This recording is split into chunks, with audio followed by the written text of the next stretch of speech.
We're on right now. What's up, everybody? You caught us on a Tuesday. It's Greg Beatty, Eddie Cox right here from the city that we live in, the city that we're from. It's Houston, Texas, and this is the Sports Court on a Tuesday. Every Tuesday, you can find us from 6 to 8, and we have a treat for you guys today. Some of you guys, it may not be a treat, but we're going to go exclusively on YouTube. So the first bit of the show, it's going to be a little bit of a teaser. We're going to get into what we're going to talk about. We're going to talk about round 2 of the playoffs.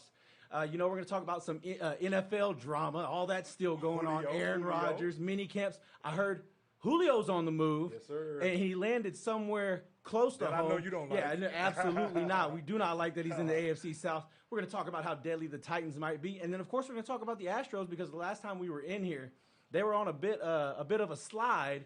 And now they've kind of come to life playing some of the tough teams in baseball. I think they're playing their best ball they played all year long. We're going to talk about them. But first, Greg. Dak is back in the fold in Dallas. Dak is looking good. Greg will not let you forget about the star. The ankle looks healthy, so we may get into that as well. But first, we're going to talk LeBron James, who for the first time ever is going to be at home after the first round of the playoffs in his phenomenal career.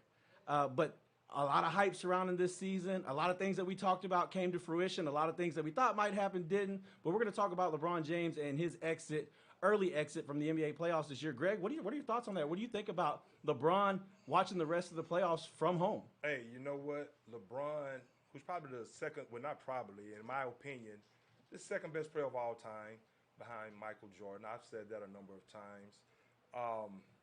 LeBron James, I mean, you have to throw Kareem in there as well. I've always said that too. They're like 2 and 3. You can't sleep on Kareem's resume, obviously. But LeBron James, a guy that's been to the finals, like 10 times, I think it is. He has 4 championships last year. So it's almost every year. It's almost every year. It's very Brady-like. Yes, it is. And LeBron has logged. LeBron-like, you could say. Right? He's logged a lot of minutes. He came back from an injury this year. And the Lakers, Eddie, the Lakers just could not seem to get it together. Of course, we know Anthony Davis. We've talked about him on the show a lot of times. A tremendous talent. But the guy is soft as paper tissue. And at this point in LeBron's career, especially with him coming off an ankle injury and logging the minutes that he's logged, he didn't have a regular offseason, obviously, because of the COVID situation. And they were able to go into that championship, acquire that championship last year in the bubble. And everybody, including myself, who's a Lakers fan, we all know Kobe's my favorite player of all time. But LeBron James, they were able to go into that championship, including myself, and not to discredit that in any kind of way. But we all were looking forward to seeing if they can come back again and repeat as NBA champions, Eddie. And with the injuries, with LeBron and Anthony Davis toward the end of the season, the Lakers just could not regain that chemistry. They look like an older team out there against Phoenix, a team that we both have been high on, but you posed a question months ago before the playoffs started on what I thought Phoenix would be like in the playoffs. And I said that, of course, Chris Paul is a guy that's done it for so many years, a first ballot Hall of Famer for sure. You see what he's doing now with the Phoenix Suns, the way he's elevated that team all year. A guy like Deandre Ayton, who's playing big right now. Of course, we're going to talk about the present series as well. But he was one of the reasons why they were able to handle the Los Angeles Lakers the way they were. Deandre Ayton, a guy who was the first pick in the draft, I think like in 2016, a guy who I've always been very high on.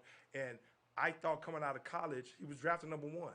I said this guy can be a franchise-type player, a cornerstone of a franchise, and he's that special. He has that type of talent.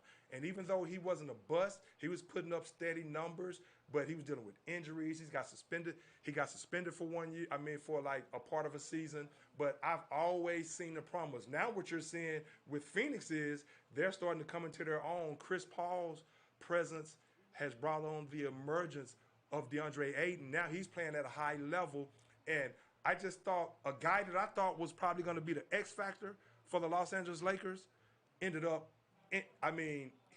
being what you call a Z factor, meaning zero, as in Andre Drummond. And he was, but the Lakers look old. They look slow. They couldn't knock down shots. You know, I always say on this show, and which is anybody that knows basketball, common sense that you have to be able to knock down shots. But of course, LeBron just did not have the help that he needs at this point in his career. And LeBron at 36 years old, Eddie, we saw LeBron come back from that injury, and even though he showed flashes, but what's obvious is, and we all know Father Time is undefeated when it comes to athletics or just life, period. But especially when it comes to athletics, at some point, you're going to have a precipitous drop-off. Now, granted, make no mistake about it. Next season, I'm sure LeBron is going to get rested up, and the fact that he's exited the playoffs this early, I think it's only going to motivate him to come back next season and show that he can still play at an MVP caliber like he was playing at the beginning of the season before he injured that ankle. But what you saw when he came back, Eddie, in my opinion, you could see where, okay, now he's 36 years old. And you would think that Anthony Davis would be that guy to take over right now. That's what LeBron was banking on when he recruited Anthony Davis to come over there. But that's a guy that you can't depend on, and Anthony Davis is more like a number two. But now you were able to see the wear and tear on LeBron. You saw him winded, having to come out of the game a few times, and he's going to be 37 in December. And he's probably not going to be, even though he's going to be a great player, he's obviously not going to be the same LeBron that we're accustomed to seeing. So I think LeBron goes back and get rested up, but they need to retool that team. I do not agree with Pelinka saying that they can come back and win it with this group. They need to get some shooters around them. They need to get younger, more athletic, and that's a lot. That's a lot on their plate. To unpack right there. And there's going to be a little bit of room for them to make some moves because Schroeder is probably going to move on. I know they offered him a contract somewhere in the neighborhood of $20+ million a year for 4 years, and he turned it down. Yes, he did. He's looking to make big money, so he's probably going to be moving on down the road, and that's going to open up some space for somebody else to move in. I'm not sure how big Schroeder's contract is right now, but that's going to be some big role player shoes they're going to have to fill. But with this Lakers team, I think, you know, we all kind of lost sight how good they were in the bubble. We all kind of lost sight of how much that may have benefited them to be in that bubble and to have the type of season that they had. I'm not taking anything away from their championship, but just as much as being in the bubble might have helped them win a championship, having this short turnaround, coming back and having to play nearly a full season. And then the injuries started to surface at the wrong time. Like we talked about, that was the biggest X factor with this team is what's going to happen with Anthony Davis in the playoffs. Is he going to be 100%? Is LeBron going to be 100%? Are we finally going to see that season or that postseason where LeBron runs out of steam because he's getting up there? I mean, it happens to everybody. When's it going to happen to him? All these questions were swirling, and I just feel like the Lakers only can blame themselves. They can't blame the situation because, to me, mentally, I don't think they were up for it once they got into the playoffs. LeBron and the way he came out and talked about his feelings about the play-in tournament. Look, that just set a bad tone. That didn't do him any justice. Yeah, it set a bad tone for the entire playoffs, and you could tell that maybe that team felt like their leader wasn't all in on giving everything he had to try to win another championship this year. The moment they felt it slipping out of reach, it felt like they just let it go. Yeah, I mean, LeBron. And I think with LeBron, now obviously the bubble now with Anthony Davis. Now LeBron has 4 championships, obviously, and he's counting that 4th one, obviously. It's a legitimate championship. So like you said, we're not trying to poo-poo on the fact that they're in the bubble, but they obviously benefited from being in the bubble because you don't have an opponent's crowd to deal with, for one, and everybody can stay there all at the same place. And it's kind of, again, you have no crowd to deal with as far as going on the road and things like that. So you can't get that energy. You can't get that. So it's something with the Lakers' energy, and they were not bringing it on the defensive side of the ball. I thought maybe that they would be a juggernaut on the defensive side of the ball. But Phoenix and Monty Williams, I mean, they do a great job. They do a great job in pick and roll. I mean, they have they're very innovative. I like Monty Williams and that coaching staff. They're very innovative, and they find ways to get guys, a la last night's game as well. They find ways, of course, you have Chris Paul orchestrating everything, but they find ways to keep you on your heels on defense, and they find ways to score the basketball and to get multiple people involved and get them open looks. And LeBron, I think a couple of those games, LeBron, to your point about them checking out, and now you can call Anthony Davis. Anthony Davis can't go into the barbershop talking noise about his chip. I mean, he can, but all somebody has to call him is Bubble Boy, because he fizzled this year. Of course, getting injured. But That's the tough. thing about the thing about LeBron is, I think a couple of those games, Eddie, LeBron James saw that his teammates were not going to have his back and were not going to be able to pick up the load and carry his team. He saw them missing wide open shots. And LeBron was probably saying to himself, hey, I'm 36 years old. I know I'm great, but I'm 36 years old out here on this basketball court, and you guys need to bring in and give me some help. I'm not in my best shape right now because I hadn't got my win all the way back. But I think even if LeBron then would have kept playing, I think you still would have continued to see. You probably would have seen him because they were playing every other night. And I still think you would have saw LeBron, these minutes logging all these minutes and these minutes adding up over the years. I still think you would have been able to notice a slow decline, so to speak, a slow descent. But of course, he still would have had gaudy numbers, and he would have still, wowed you at times and still been LeBron James. But what LeBron witnessed was he saw a team that could not have his back. It probably felt like he was back in Cleveland a lot of those years, and they were a disappointment. They were a disappointment across the board. Schroeder, I don't think Vogel coached well. I just think the rotation wasn't what it should have been, and the guys that were in the game that wasn't. Kuzma is a disappointment to me. I've never been real high on Kuzma when a lot of people, Kuzma's going to be this next star. Kuzma's going to be this. I've never been real high on Kuzma. It seems like he just doesn't have any kind of consistency. If anything, he should be a dog on the defensive end right now until he finds his offensive game. He has some talent.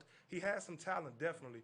But he just can't seem to put all that talent together and be consistent with it. Well, yeah, he needs his jump shot to be is broken. somewhere else. I mean, I think that the number one thing hindering Kyle Kuzma's development is who he's playing with. He's playing with a very top-heavy roster with the Lakers, with LeBron James and Anthony Davis, guys who need to dominate the basketball for this team to win. I mean, don't get me wrong. I think they definitely could find a useful role for him, and he could be a big part of their team. He was a big part of their championship team. He can play better. Because when you have a top-heavy team like you have with LeBron James and Anthony Davis, if you can move Kuzma and you can get 2 or 3 role players that could fill basic needs that maybe they don't do as many things well as Kuzma might do when he fully develops, but you've got guys who are a polished shooter or who can go in there and get you a bunch of rebounds like Drummond did. Just guys who can fill roles that you need.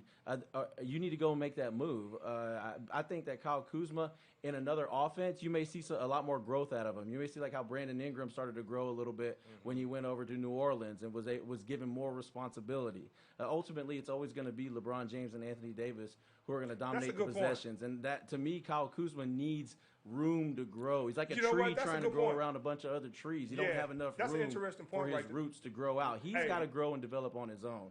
LeBron is not a guy who brings along another player and kind of shows him the ropes. He hasn't seemed to be that kind of guy. The developer of another superstar like you might see in a Chris Paul, his effect on Devin Booker. I mean, it's night and day. You can tell. And you know what? To that's interesting about Kyle Kuzma because I did just say that I can see the talent, and maybe that may be the case. Maybe they do have to move on. As of now, I hadn't seen that potential come to fruition, and it may be a lot to do with what you're saying about he needs that room away from LeBron and AD to really kind of grow. I just think his shot can be more consistent, and maybe he's not getting the repetitions, and he doesn't feel he's going to get the repetitions. Right. So we'll see if that's the case. But he needs to work on his shot, and he needs to become more of a dog on defense. Absolutely. And LeBron doesn't. LeBron normally makes guys around him better, but Kuzma just hadn't been able to really grasp LeBron's style and really feed off of it because he's not like a knockdown shooter or something. So that's why I say he probably should concentrate while he's there. Concentrate on perfecting his game as much as possible. I'm not saying that he's not, but you may have a point there when you say if he moves on, maybe you'll see him start to blossom because I haven't seen it yet. I thought Andre Drummond again, I don't think he figured out his role. Montrezl Harrell, I thought should have played more because if you're Vogel, you see that your team is lacking that energy, and LeBron can't get everybody to – I just saw the lack of energy and the lack of hustle and what made them a defensive juggernaut. And they just looked like they didn't have any gas left in the tank in that series. So, I will say this about the Lakers. A lot of that has to do with their two big superstars in LeBron James and Anthony Davis.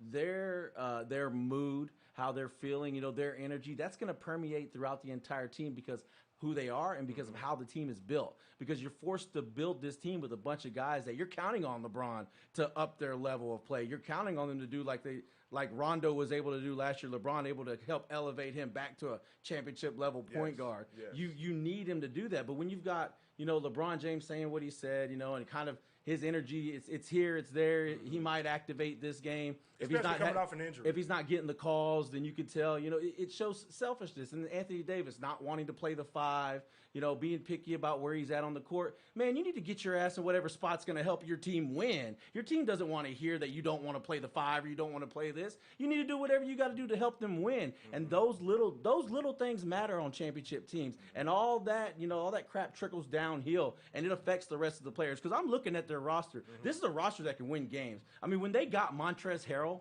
I thought it was over with.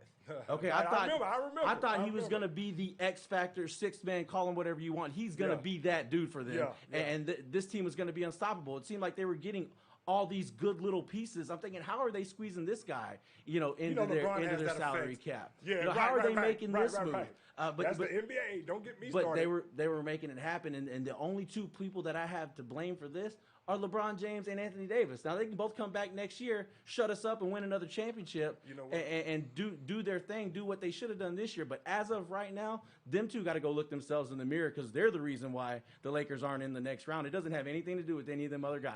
Well, you know what? Well, I have to disagree right there. I'm not saying anything, but I'm telling you, the energy that LeBron James and his attitude here's the thing, matters. and Anthony Davis, they were a lot hungrier last year. You can tell. You know what I like about... They were starving last year. Yeah, they were. But again... LeBron, like I said, LeBron is coming off.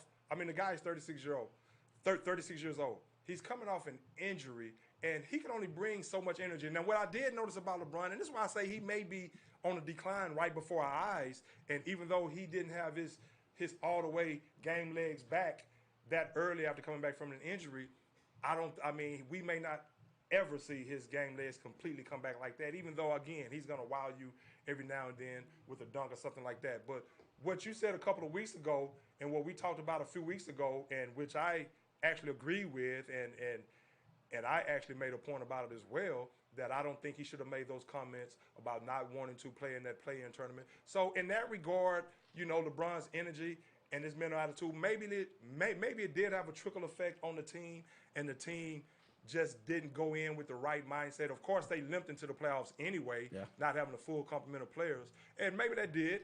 But LeBron normally has been a guy to be able to elevate his team and get his team ready to play. So it's kind of surprising. But I just think at this point, he can't really lead like he did once before by example and just take over that game. You saw how many times LeBron just sat out there. You thought he should have been more aggressive. Well, I thought he did. And he just didn't have the legs. Yeah, I thought he did it last year. Last year when they really needed him to dominate, take over and score 30-plus points, guaranteed while dropping tennises. And Anthony Davis. That's crazy because I feel like maybe there's still some of that left in the tank. So he's going to have to get some rest. He's really got to focus and he got to get healthy. Well, yeah, I will. Well, then he's going to be focused. LeBron works harder than anyone. Well, I'm just saying, he's got to find a way to activate that hunger inside of him. And I still think he does. I think an off season, because make no mistake about it, LeBron wanted to win more than anyone, and he definitely once they got in there, I just don't think he had enough time with Drummond. I don't think the team together gelled, and to go along with him being out of shape and not seeing these other players make shots. And so the energy, and even with Anthony Davis, he's not a guy who's going to bring that energy as far as, now he may play well a lot of times, can be a top 5 player in the league when he wants to be, but he's not going to be one of these rah-rah guys that's really going to motivate people. Then he's going to be injured more times than not, so players can't really look at him as a true leader. Again, in my opinion, he's a number 2. LeBron thought maybe that eventually he would be able to take over as a number 1. You can't depend on him. So that's enough about the Lakers, but those are some interesting points about, let's see how the Lakers come back next year. I think they come back. I still think they have to retool, maybe get some shooters, some more athleticism, and just with a couple players here and there. They do have talent on that team. Obviously, they won the championship last year. And with complete summer of rest. I think LeBron, he's going to come back in the best shape that he can be in. But at this point, is it going to be enough to get him to that 5th championship? And I don't know. You want my honest opinion? I honestly believe if he wants to get another championship, he's going to have to leave LA and go somewhere else, set up shop, start over again, well, it is. and have that hunger that he has every time he shows up somewhere new of winning a championship. I'm not saying that's the reason why he didn't win it. I'm just when you've seen LeBron, whenever he's got that look in his eye, and he's an otherworldly player. When he's like that, he didn't have confidence in his that players. energy, it permeates throughout the entire. But team. You know what? Though? I mean, without a doubt. In his defense, I've seen it affect. I agree. Kadavius Caldwell-Pope in the playoffs all of a sudden became a magical shooter. Yeah, but see, I know he can't make everything. Exactly, right. I get that. So, but he's giving those guys the ball. That's the way the team spots. is built. The team is built like that. I know, but those guys are professionals too, Eddie. They have to take the onus upon themselves too. I say all that to say this to get themselves ready to play. I say all that to say this, that I think the team is just built in a flawed way, and that's why if LeBron wants to win another championship, he's going to have to go somewhere else. That may be a good point because. They need to I don't build know if they have the players around them right now to do it. Building a top-heavy team like that, it paid off in the bubble, but I don't think they're going to be. I don't think they're going to be able to make a full run and keep the full complement of players when they need they need them, to shake it up. and be able to make a deep playoff run in a West that's ever more competitive, continuously getting better. Even when you see big stars move from one side of the line over to the East, the West still finds more teams getting better and more competition year in and year out. It's not going to get any easier. Who knows what LeBron does? He may not ever get his 5th ring. I don't know, but when they lost, I said that might be it for LeBron getting his 5th ring. I mean, he may not ever do it, and especially with the team. I mean, the way they looked in it. No. So I agree, and like I said, they definitely have to shake some things up. But I think he will come back hungry again. Now, what do you think about the Clippers knocking out the Mavs? Luka has to get some help. Right. I mean, I wanted to go straight from the Lakers to talking about the Clippers staying in Los Angeles. After talking about a team, all the noise that was being talked about them as the Suns had them against the ropes, no response from the Lakers. You felt like a lot of stuff was being made about the Clippers too, as they struggled with a Mavs team that early on in the series looked like they were primed to knock these guys off. But, that's where whenever you talk about these two teams, the Lakers and the Clippers, that's where they differ is in their toughness. Because the Clippers really bared down and were listening to all that noise. It kind of set them on fire. I'm talking about in this series alone. In this series, this series alone, I'm telling you, I thought the Clippers bowed out early. Okay, I got you. I'm telling you right now, the Clippers heard the noise and they turned the heat up. And you know what else? They had to because I agree. Because the Mavs were primed to steal this series and to have the entire Los Angeles, whatever you want to call it, the group of teams, the Lakers and the Clippers, have those guys sitting at home. You're right, Eddie. But, You're right. Paul George and Kawhi Leonard, they were having none of it. And I'm probably the most impressed, aside from the Hawks and the Suns. I'm probably the most impressed with what the Clippers. Pulled up yet? Because let me on it, I'm the most impressed with what the Clippers were able to do coming back in that series against Dallas, taking their haymaker and bouncing back, keeping their legs, taking it to the brink, and then winning when it mattered most. Got to give him all the credit, but that's why Kawhi Leonard has trophies in his case, and that's why they put up with all the this, that, and the other that comes along with having him on your team. Because if he continues to win series like this, you got to think about. Just last week we were talking about them blowing up the team. Now we're talking about the Lakers blowing it up, and the Clippers may make a run. You know what's interesting about that? But that's how sports are. They're up and down, man, like a street in San Francisco. Yeah, right on. Hey, you know what? You know what's impressive? What's impressive about what you just said right there, because that's exactly what I was going to say. I was going to come in here. I'd had thoughts and plans on coming here today and saying, hey, do you remember when I said to Tyronn Lue, that when they hired him, that of course I'm happy for the brother, and you know how I vouch for brothers on this show, I always have, but I still tell it like it is. And like I said, how great of a coach is he really? I was going to come in here and say, if they would have lost the series, like it seemed like they were going to do, even though when you go up 2-0, that doesn't necessarily mean anything. I knew the Clippers had the talent. If they played up to their ability, I thought that they should be the team to win, because they should be a team that should be able to win the championship. But I said I may have to come in here and talk about, was it LeBron James or was it Tyronn Lue? And I didn't like some of the, as far as their energy in the first couple of games. I didn't like some of the decision making he was doing as far as strategy wise. So he completely, to your point, flipped that script and actually got his team, very talented team. I mean, honestly, they should be in the finals They should be able to beat Phoenix. As great as Phoenix is, we're going to talk about them. That's another bandwagon I'm kind of, but the Hawks bandwagon, let me get on right now. But the thing about it is, man, it's like the Clippers, it's almost like Kawhi Leonard, once he saw, and I think this holds true for Phoenix and everybody else. Once Phoenix was able to see that, man, we can beat the Lakers are not going to beat us. I think getting LeBron James out of there really elevate. Now their confidence is even more elevated.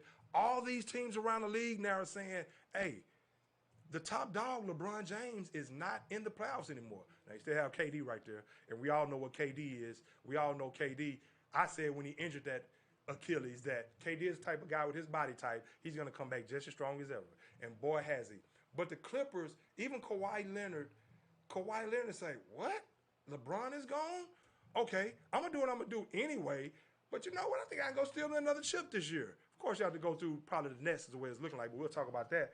But you're right. They took their game to another level, and they started playing more as a team. They started moving the basketball, and they started doing things more strategic-wise to match the energy that they brought on the defensive side of the ball. Even though they had the one game where they kind of stymied Luka.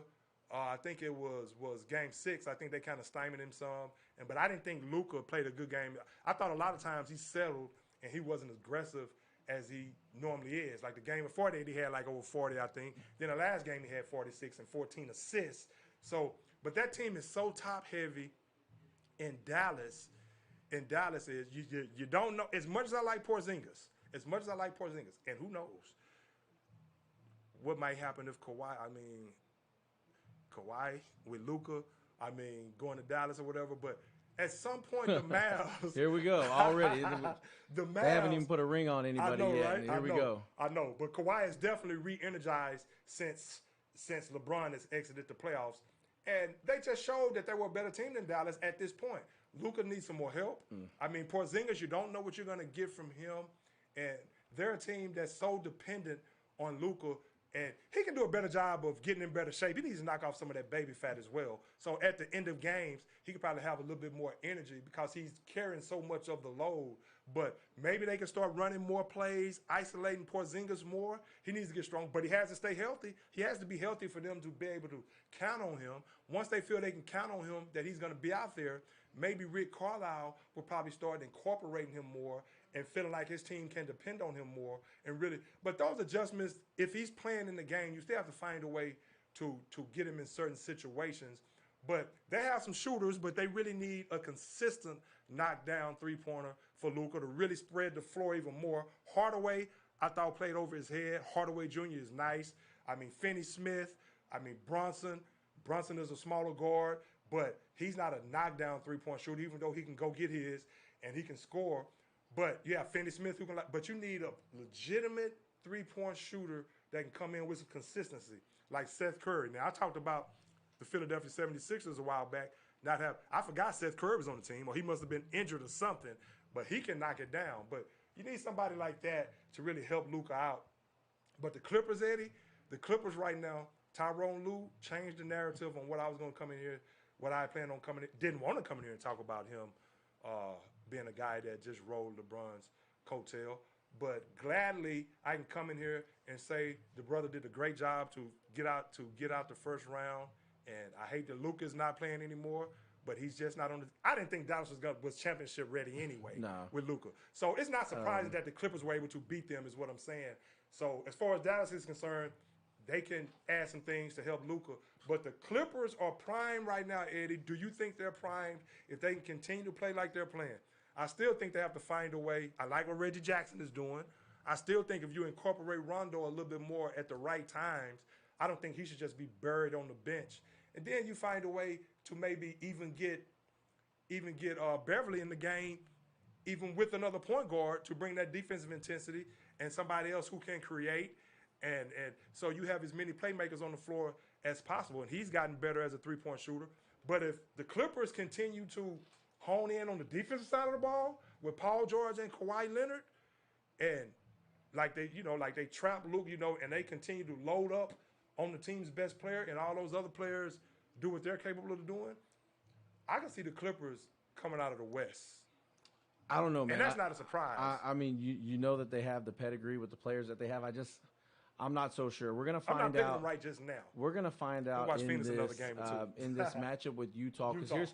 here's one thing about Utah. They know who they are. Their players know what they do. They're not figuring anything out. You know, they don't have to figure out what to do with their center. They know Gobert just stands there, chemistry. guards the rim, and dunks anything that's close. Right. You know, that's all his job. You know, while Porzingis, on the other hand, you know, he can't figure out if he wants to be a stretch five or you know, they need him to be a big man, but he doesn't play like one. So every now and then he goes down there and he uses his size, but it's not often enough. And it's even from a defensive or loose ball perspective, he's not hungry enough to go get the rebound. You got a big guy in there like him, and he's your big man. You need that guy getting rebounds, and the limited amount of rebounds that he gets just isn't going to cut it. 4 or 5 a night isn't going to cut it. No, I mean, especially for a guy 7'3", Eddie. No, it's just not going to cut it. Right there, it shows a lack of interest when the ball's not in your hand. He shows a lack of toughness, but when he's on, he's on. Yeah. I still think if he's not – no, make no mistake about it. I still think Luka needs a legitimate superstar next to him, and Porzingis could be a real nice 3,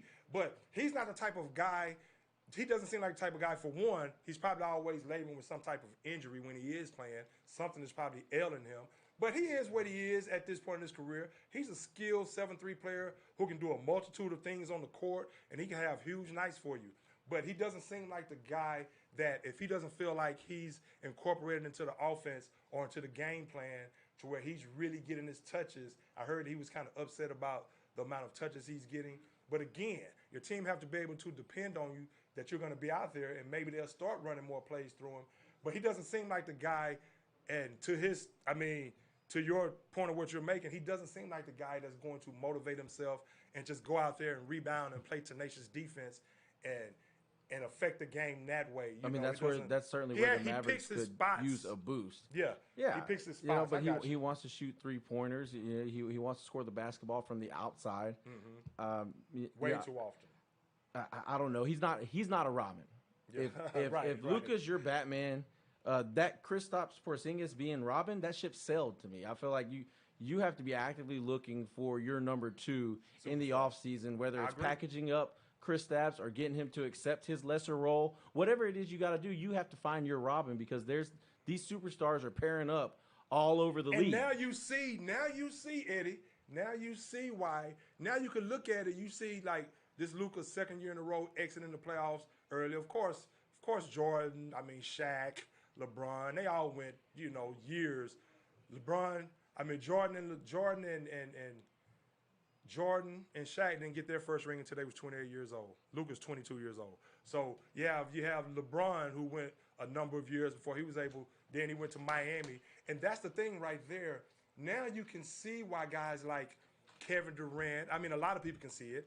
I never had a problem with it anyway, because at the end of the day, they're going to be judged on championships. And that's what happens when these guys leave and go pair up and they say they want a chance to get some hardware, get a championship ring on their resume. Now you see why a lot of times these guys are doing it, especially after they've done everything they can individually and they've garnered all the awards possible individually. Now you see why a lot of these guys, because at the end of the day, when it's all said and done, the first thing that people are going to say is a catch-22 situation.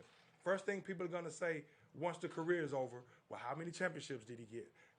Did he at least get one championship? So these guys are like, okay, let me at least you look at Blake Griffin with the Nets right now. Look at Harden. These guys are like, okay, let's kill that narrative when I retire about that I didn't get any championships. I have all the individual accolades one could garner.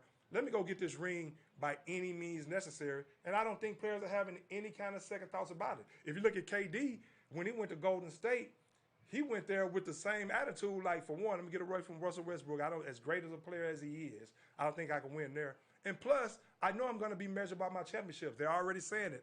Okay, I don't have a championship. But what KD knew was, even when signing with the Nets, what he was able to realize was, if he teams up, whoever he teams up with, he's going to be the baddest motherfucker on the team. Excuse my language right there. I always vowed I would never drop a MF bomb in here, but you know what? We're kicking it. We're just doing what we're doing. But Tisk, Greg. God dang, man. Hey, but you know what? Can't have nothing clean with this cat around, man. Man, this cat right here, we talk like it off the air, so we might give you a dose of that every now and then. But we know when to Mom, if you're listening, he's we know lying. when to tighten up. Sorry, Mom. I'm just kidding. kidding. We know when Mama to tighten up. We know when to tighten up. But check it out though. So KD knew that he was going to be the baddest player on the team anyway. So he went in there. He got him 2 championships with Golden State, and he got him 2 MVPs. So you can say what you want at the end of his tenure about where he jumped on the but he was the baddest MF on the team, and you see what he did. So you look at guys like Luka. You look at guys like Damian Lillard, Eddie. Of course, we're going to talk about. Of course, I'm Gregory Beatty. This is Eddie Cox, and of course, we're going to talk some NFL.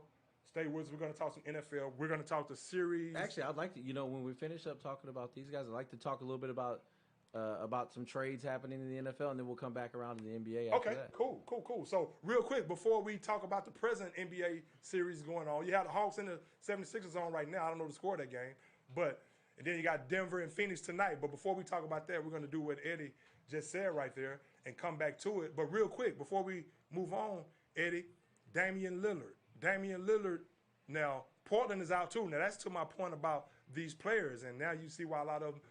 Terry Stotts is out as coach. Damian Lillard publicly said that he wanted Jason Kidd, which Jason Kidd turned down the job, citing the fact that he didn't like that Damian Lillard said that. Now, we don't know what's really behind that.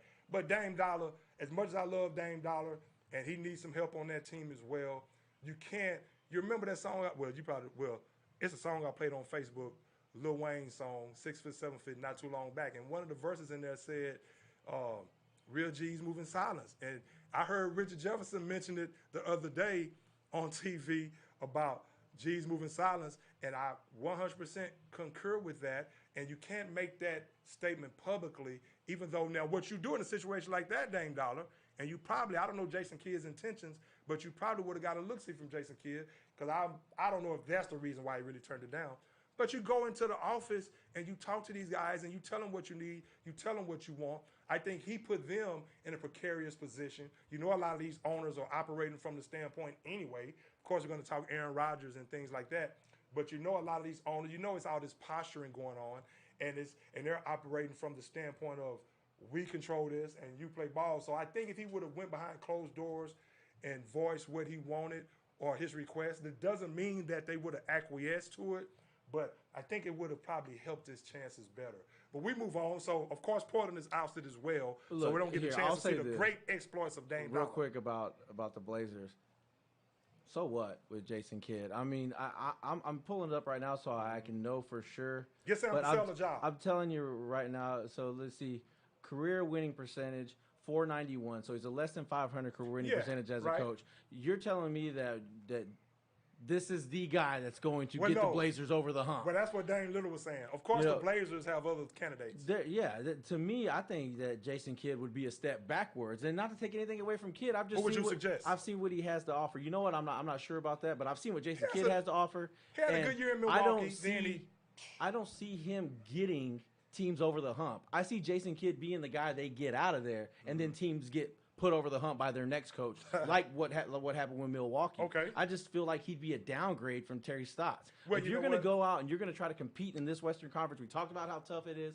If you're going to go out and do that, you got to find a coach that's going to come in with some new ideas, a fresh mind, somebody different, because the competition's not getting any easier. The teams are only getting better. And when you look at the Blazers as a whole, while on paper it looks like it can compete, every single year they're falling short. And I'm not so sure that it's all on Terry Stotts. It may just be the makeup of this whole roster. Yeah. And where they're too at. guard heavy. They're like the middle brother. You might be able to beat up the little brother, but big brother's still hanging out upstairs, and he'll still kick your ass anytime you bother him. And big brother is the Clippers, the Lakers, and Utah, and all these other studs in the West. Let's just face facts. If you're Portland or a fan of them, your team is second tier to those guys. Right. And Jason Kidd doesn't put you in that top tier. Well, so I think they need to look elsewhere. Well, you know what? Well, they should be happy. Anyway. And Jason Kidd, but that's what happens, though. When a lot of these white coaches, they fail, they regurgitate them. So I think a lot of people, of course, Dame Dollar suggested that's who he would like. A lot of these players, these star players, want certain coaches that they probably feel that they can have a certain type of relationship with and can probably do things the way they want to do it. Not that they don't believe they can be good coaches, but they kind of want to make their pick. And so Dame Dollar's probably looking at it like, hey, well, we're probably going to get a regurgitated coach anyway. And so why not give Jason Kidd another chance and see if we could do some things? The guy is a Hall of Fame point guard, so he has the basketball acumen. Now, let's see if that time off and that time as an assistant has helped him to possibly be able to continue to evolve and maybe show the promise and break through on the promise like he showed in his first year in Milwaukee. Maybe it's something that Dame Dollar sees there in Jason Kidd. But I agree that you definitely want to actually check out every possibility possible. I thought Terry Stotts was a good coach as well. But you know what happens when your team loses out and continues to lose out, even if the roster is not orchestrated well, the GM is not going to normally take the blame for that. Somebody has to be a scapegoat, and they're going to put it on the head coach. Well, yeah, that's essentially like what they did. When the roster looks like it's ready built. Nurkic, who's a disappointment coming back from injury. So that's what's up with Portland. You have we'll Dame see. Dollar this and could McCollum. be a bad turn for them if they hire the wrong guy. I can easily see them sliding take their time. the wrong direction. I mean, we see how easy it is for teams to with the Warriors. Even though it was because of injury, they went from being a championship team to not making the playoffs the very next year, even though they still had one of the greatest players in the world. So that could happen for the Blazers just as easily if they bring the wrong coach in there and things go south. And let's not even talk about. It's a whole conversation for another day. What could happen if all of a sudden feathers get ruffled, certain players want to move around, and all of a sudden they're blowing this thing up. Dame Lillard pulls a James Harden or something like that, or C.J. McCollum wants out. Who knows what could happen when you get the wrong coach in there? It's a risk. It's a bold move, but it's one that they had to make because I feel like they really weren't going to get any better, and they were never going to get over the hump doing what they were doing the way they were doing it. And Carmelo is, even though he can still give you something, you can't depend on him as much as this point in his career. They need another wing player. They need another big man down low so they can have more of an inside-out game. So if Dame is going to stay there, they need to get him some help unless they're going to get a I think you're going to see a big deal improvement for Nurkic next year. I think so, too, because I think he's going to get his legs under him, and I agree with that assessment. Full healthy offseason is going to help him out a lot. I totally agree with that assessment because the guy has some talent. Now, real quick, before you get on to what you were talking about, to what we were going to talk about, you said feather. Let me just mention something real quick that rhymes with feather. Is Mayweather, and I told you guys a few weeks back that fight, that was a money grab, which we all knew that, but of course it was going to go exactly like I predicted. I was not going to be the sucker to buy that fight, to see Floyd, to see them. I mean, it was an exhibition. We know that at one point they say Floyd actually held him up. And, Jake Paul wasn't going to hit him with everything. The only way he was going to get paid in that fight was to make sure Floyd didn't get his first loss. You thought Floyd was going to go into that fight at this point in his life after a 50-0 record and be 51 because of losing to Jake Paul. I knew from the start that was a money grab and all this and that. And Floyd won. He came up. He won. He still is probably going to get 50 to 100 mil to go in there and do exactly what I said was going to happen. And they're just going to tap each other, and they're going to make sure everybody plays nice, and they're going to get paid. So anybody who watched it, cool. My nephew was out there actually watching the fight, but I knew that was going to be a fraud. But go ahead, man. Let's talk some what you were talking about. Definitely was not interested in that fight. Did kind of pique my interest from a gambling perspective. Either, but I already knew it was going to happen, like you say. There's no way that this was going to be a legitimate fight. No way Floyd Mayweather is risking that pristine record, like you mentioned. There's just no way he's going to.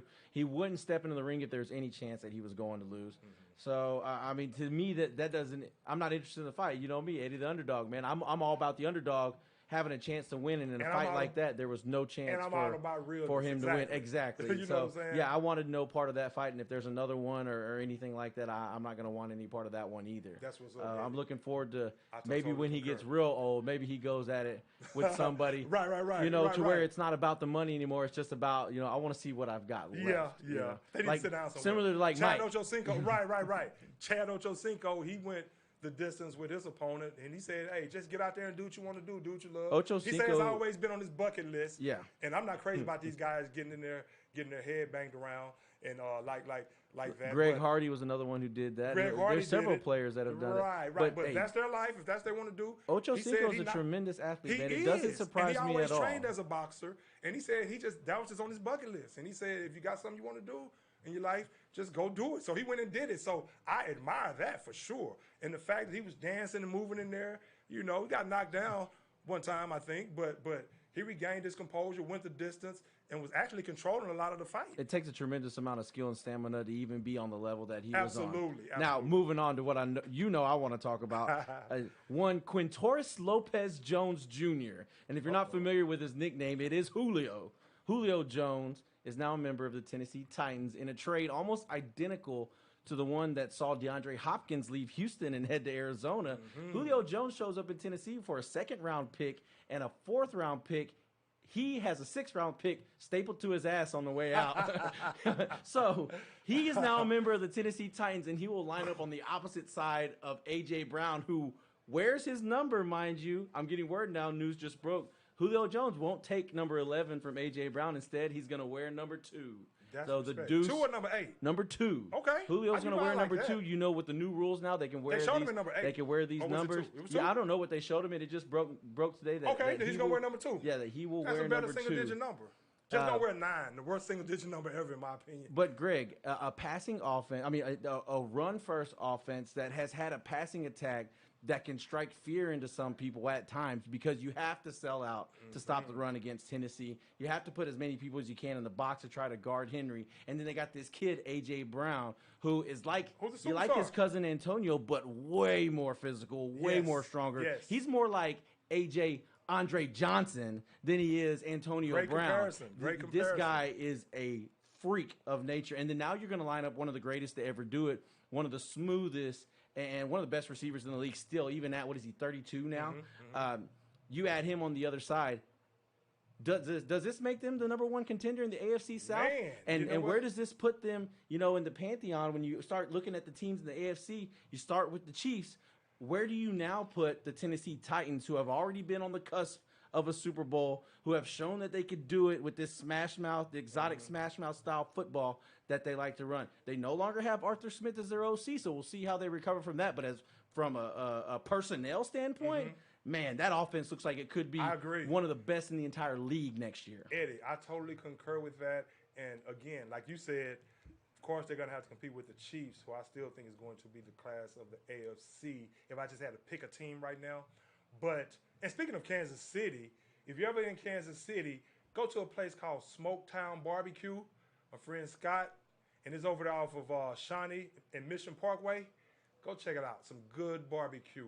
Smoketown Barbecue. My friend Scott, who actually lives out here, but he's from Kansas City and owns a barbecue place out there. So make sure y'all check that out. But the Tennessee Titans, Eddie, and Julio Jones, they just added, as you said, one of the greatest to ever do it to their roster.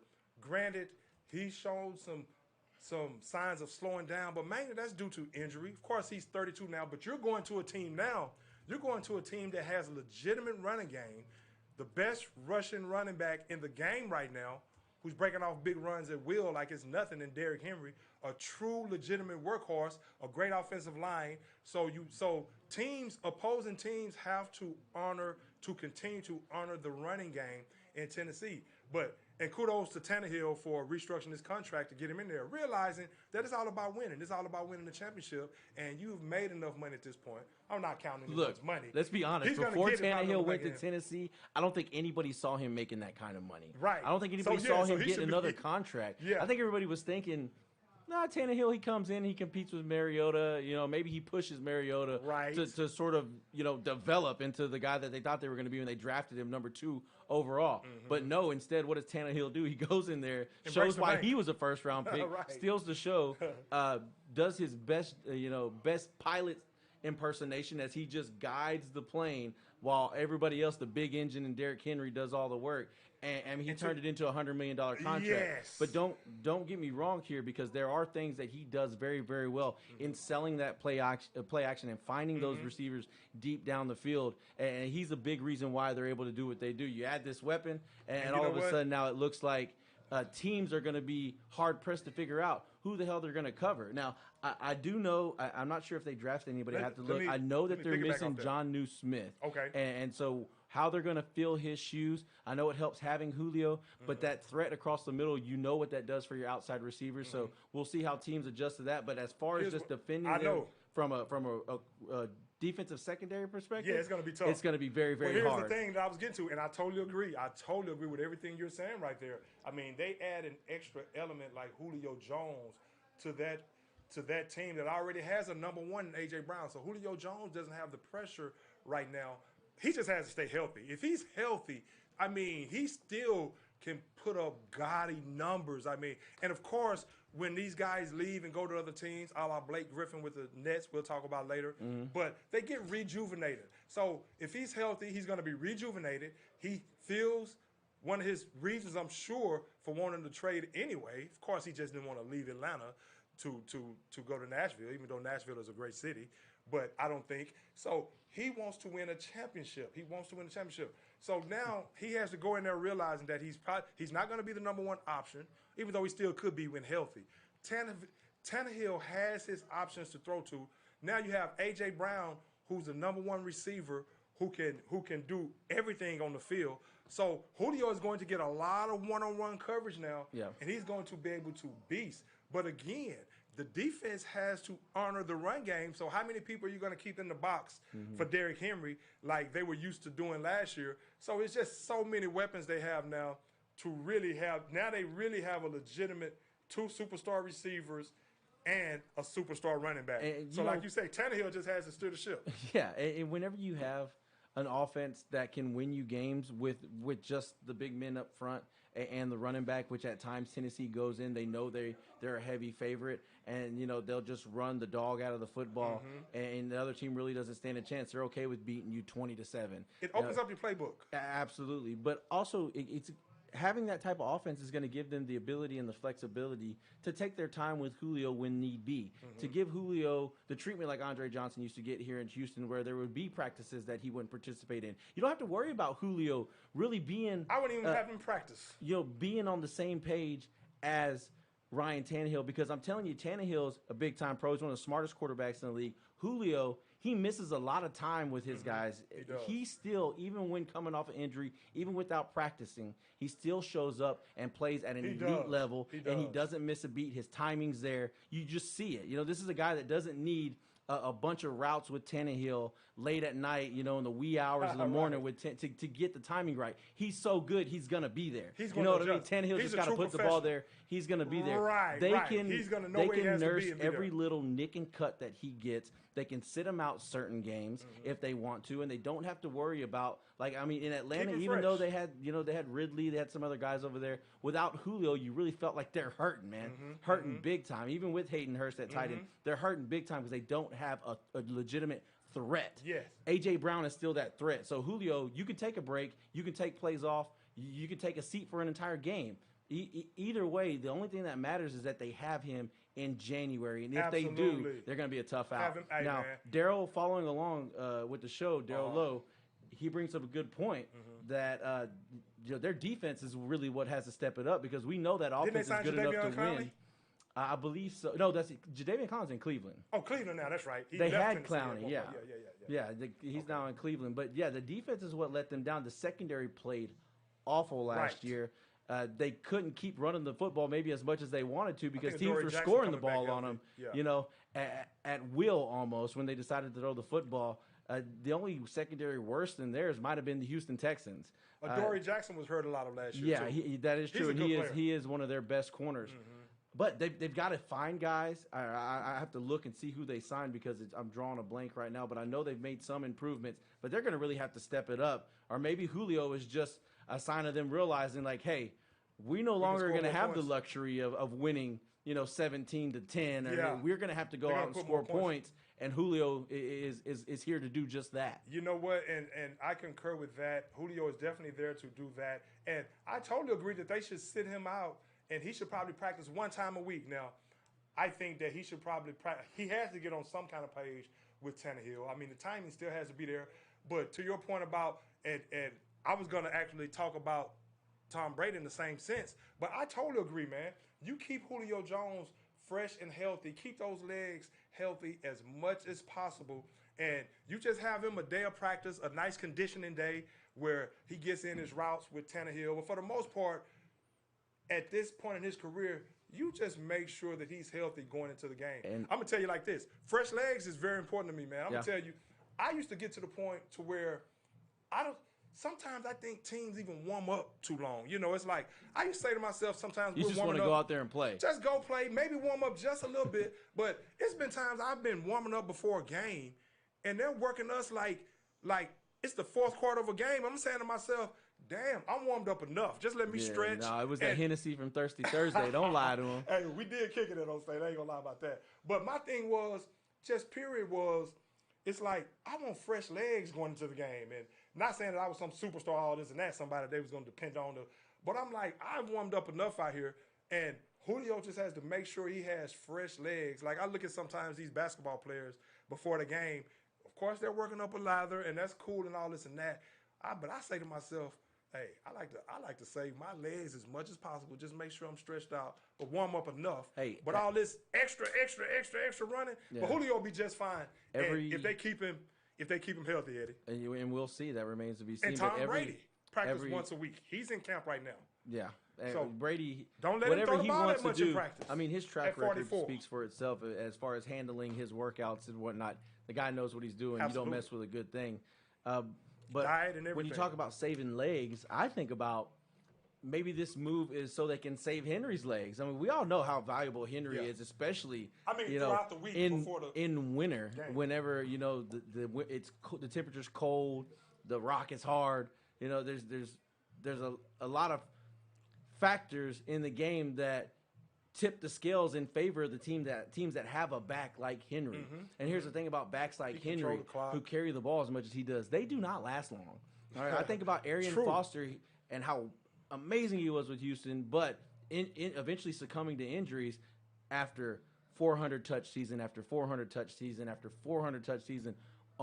They can only hold up to so much. Henry, let me pull it up real quick. I guarantee you he's over 400 touches the last 2 or 3 seasons.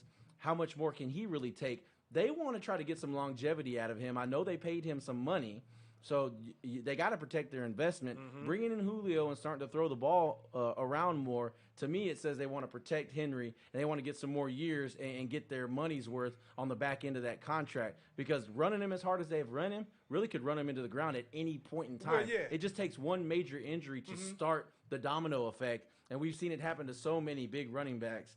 I mean, they'll come in, have dominant times like Brandon Jacobs. Maybe he wasn't at the level of Derrick Henry, but he could only play football like that for so long. Right. And, I think obviously Tennessee knows the longevity of running backs, especially a workhorse like Derrick Henry.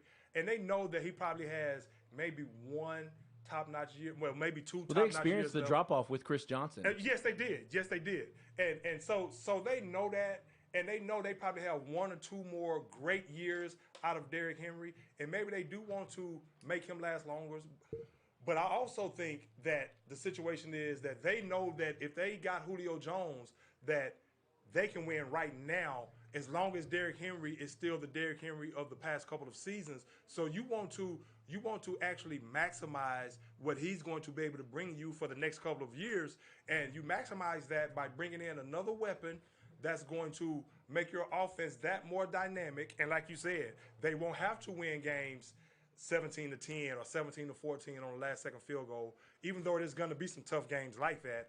But they'll be a more explosive offense because you have one of the best receivers in the game right now. And it just betters your chances to get out of the AFC. Now, what it does in that division, to answer your question, is do I think they're the favorite? You know what? I'm still going to have to go with the Indianapolis Colts right now, but we'll see what Tennessee defense does. But I think it's going to be Indianapolis and Tennessee. I still think Jacksonville is going to be better than a lot of people think. I think Urban Meyer and those guys are really going to show and surprise some people. Got my friend Tim Walton coaching the defensive backs over there, former college teammate, and they kept him around. Coach Jalen Ramsey and those guys. But I think Urban Meyer is going to have that team, and Trevor Lawrence, of course, is going to have that team a lot better than a lot of people think, a lot sooner. That would be something. I mean, it would be, but as far as that division I'm right now, I'm not so sure. I mean, it looks like Indianapolis and the Titans are right there neck and neck with the addition of Julio Jones. I think Indianapolis, it's all going to hinge on quarterback play, of course. How well does Carson Wentz perform? We've talked about that. Yeah, but right now, I got to give Tennessee the upper hand because they've already got their quarterback in place. They've got their system in place. They're just adding that little piece to try to get them over the hump. As we say all the time, when we talk about any sport, there's always teams trying to get over that hump. It's a major addition. Tennessee's in one of them. And now, to talk about their defense a little bit, they're bringing in Bud Dupree, which is a signing that I like a lot. I think he's a guy who can have success in their defense. Healthy. Yeah, I mean, when he came out of where was it? Was he at Kentucky or was he at Buffalo? It was Blue Helm. I think he's a Kentucky guy, if I'm not mistaken. I'm not sure, but I know he's a first-round pick. Certainly, and he was slow to develop. It's not Georgia, but is it? No, it's not Georgia. No, he was slow to develop, but here lately he has come on strong. The Steelers like drafting everybody from big-name schools, so right. he came on strong. He's shown the ability to get after the quarterback and even drop back in coverage some, pick the ball off. He's certainly going to be an upgrade on that defense and a replacement for a guy who really never got off the ground in Tennessee, it felt like, with Jadeveon Clowney, who has moved on, like we mentioned earlier, to Cleveland. And then also don't forget about their first-round draft pick, Caleb Fairley, out of USC. If the back is right and he comes in ready to play, he comes in ready to play, and the injuries aren't a problem. And now we're talking about a secondary that is much, much better with two cornerstone young quarterbacks on the outside. There it is. So if him and Adoree Jackson, again, Caleb Fairley, like you said, to his back injury, he's one of the guys that I thought if he was sitting there when the Cowboys drafted that cornerback, because of his elite speed when he's healthy, he's a guy that could really make a difference right there. It was between him, Surtain, and the other guy that went in the first round right there, the top 10 picks. Who was that other pick in the first round? I can't remember. The one that went to Carolina. Oh, Joe Horn's son. Yes. Horn. He ended up going to Carolina. JC, right? JC Horn, right. So between those three players, but I actually like the pick that the Cowboys made, actually, with Michael Parsons. Wait a minute. Guy that can roam the whole field. We're talking about the Cowboys? I missed it. I didn't realize it. I didn't realize that we switched over to talk about the Cowboys. The Titans real quick. No, but go ahead.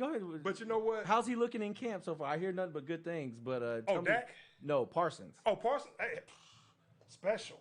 We don't want to hear about Dak. We just want to see him win, okay? Well, they paid him all that money finally. They should have paid him 3 years ago, and now we just want to see him win. I want to see him show everybody that Dak looks healthy right now. That he belongs in the Cowboys uniform. He belongs there. They were never done better with anybody else. I think Dak's the guy. I want to see him go and do it. I don't know if I want to see them win the Super Bowl, but I want to see him go to the playoffs you don't want to see him and go deep. I'm not going to say I don't. It just depends on who they're playing against. I got you. Well, I'll say this.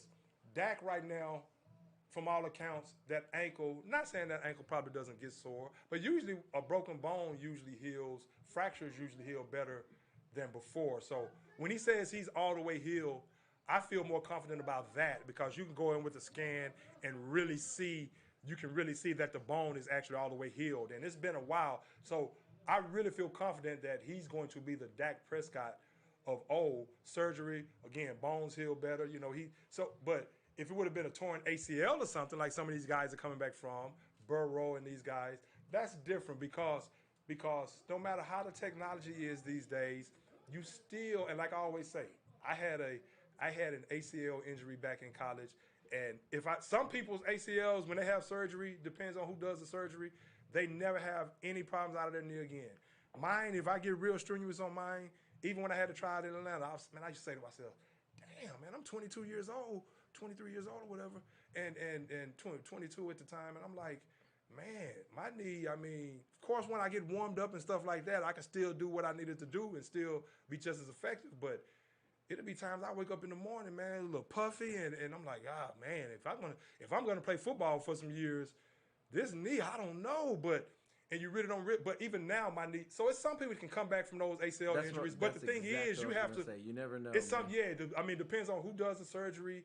Some people get their flexibility all the way back. I really have to be warmed up to make my heel. Like, think about Dr. James Andrews and what he did. But look at what Adrian Peterson. Yeah. So if it was a knee injury, but the thing about it is, you still have that stuff still has to mesh in there, and those ligaments and blood, the blood flow everything has to mesh where that new graft heals. So Yeah. you still have to give it time to heal. Hey, and so you can't come back too soon. Even then, you can do everything, and even then, you could still break it again. I mean, it's the nature of the sport. You say break it? You talking about the knee or the leg? Or I'm talking about Dak and his ankle. Because that's But kind of what we're tying this to. The he surgery still with can. Dak Right. He still and all can. that. Right. I think about a guy whose name I haven't thought about in a long time. And you remember this guy? You remember Tony Saunders? He was the pitcher, played for the Marlins and the Devil Rays. The guy who broke his arm while pitching, like actually delivering the pitch.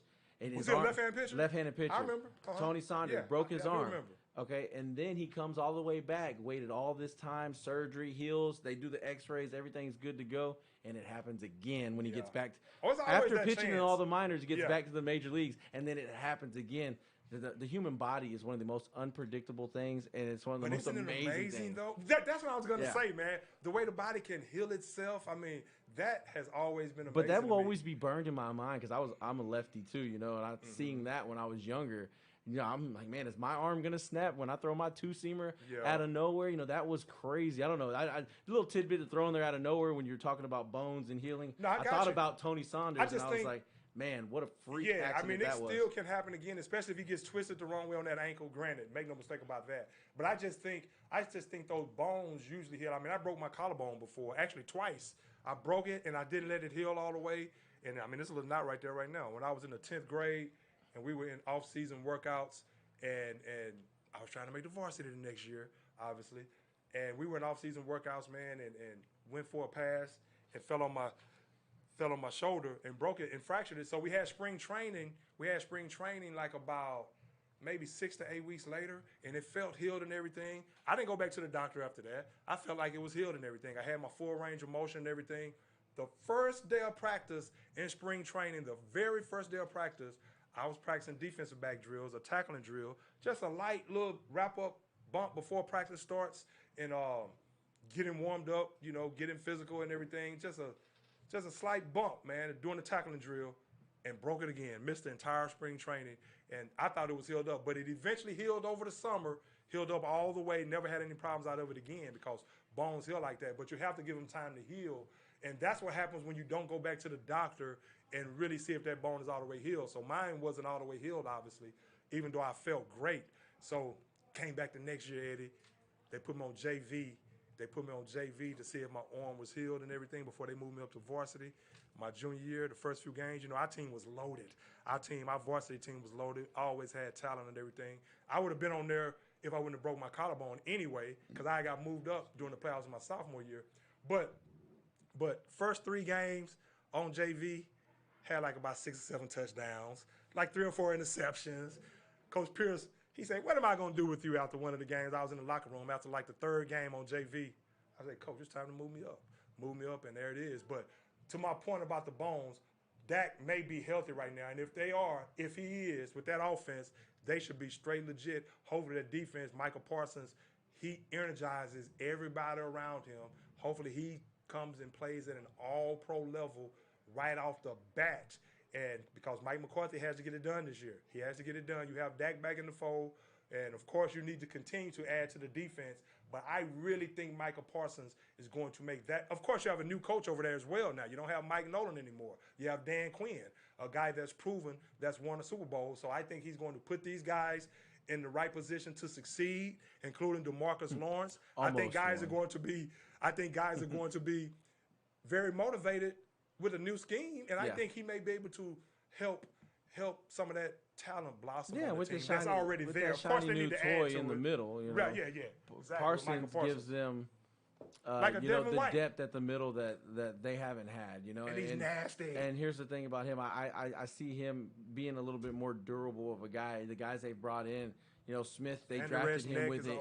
Yeah, they drafted him with the injury. Van Der Esch, take the words right out of my mouth. He's been injured. They need somebody who's going to be out there and who they can count on, like they used to count on Lee before he started going through all those injuries. But I think that's going to help the Cowboys get back on the right track. And then for me, this is it's really a do or die for McCarthy. I think to me, if the Cowboys don't show tremendous growth, they don't win that division hand because people forget Washington with 7-9 won that division last year. I forget sometimes. I'm looking, I'm like, damn, 7-9, that's what won that division. And I watched the year? football name team kind of starting to grow on me a little bit, man. Yeah. It really is kind of starting to grow on me a little bit. Yeah. It's different. It's different. I'm okay with it. I'm cool. Yeah, with it's it. cool. Yeah, yeah.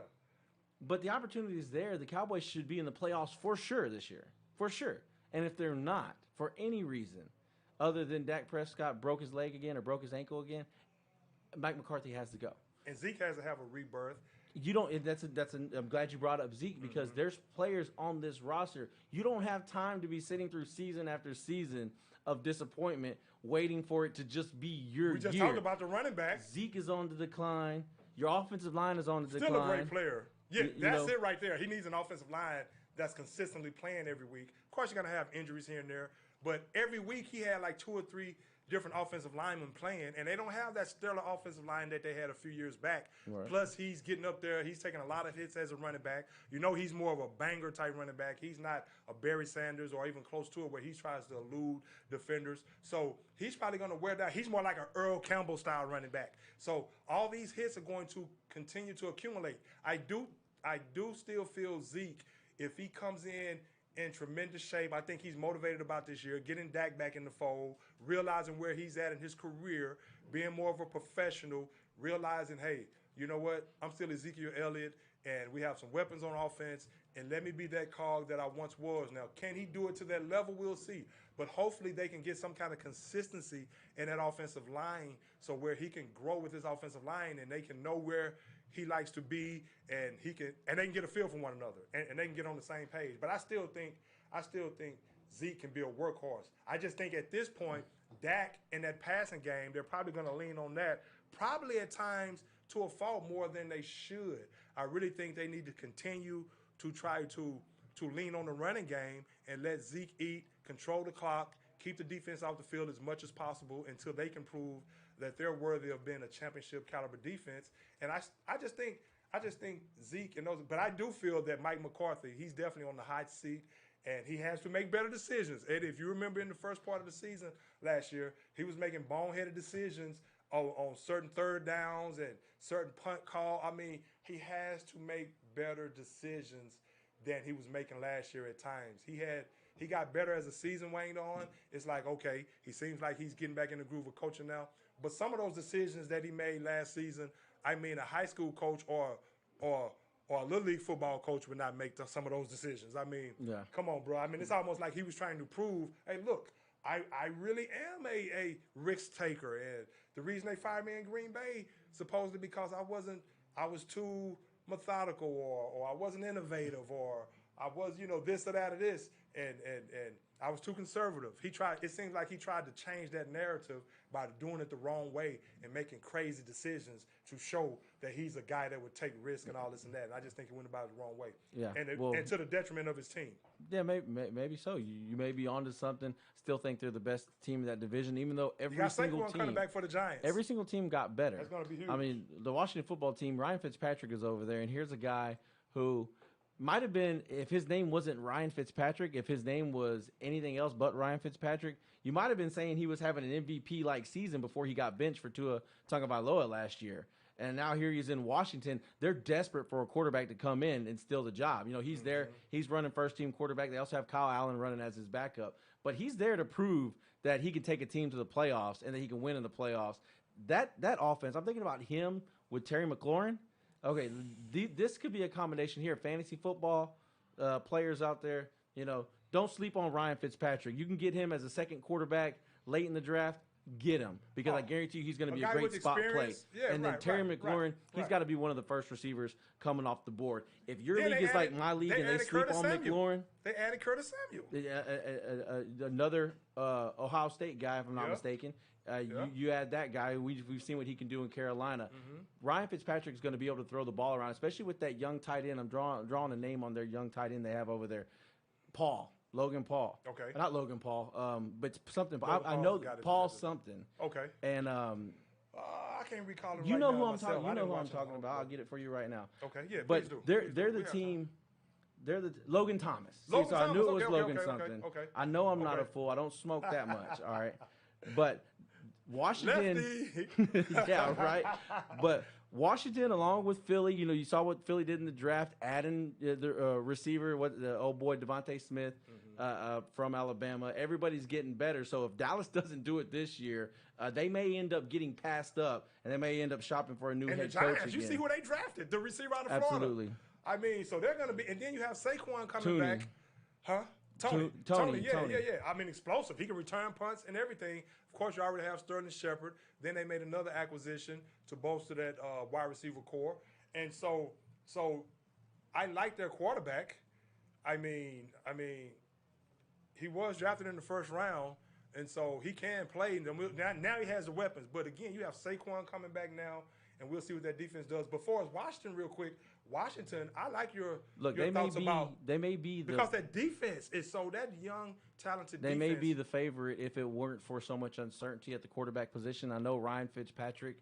If they're getting he's hit or miss a lot of times. Absolutely. If they're getting the Ryan Fitzpatrick that was in Miami, then they're going to be a tough out. The Cowboys still are a better team, but they're going to have a lot of trouble with Washington, I feel like, as compared to everybody else. Absolutely. And it's because of Chase Young, that defense, and then their ability to run the football on the other side. The offensive line plays very well at times, especially in the run game. Well coached by Antonio Rivera. Gibson, may have been the steal the entire draft. This guy's phenomenal. I think he's going to be a year in and year out, 1,500-yard plus guy. As far as total yards, maybe even up near 2,000 when you factor in what he does in the receiving game. And you know that Ryan Fitzpatrick loves to check the ball down to his running backs, especially a guy as talented as Gibson.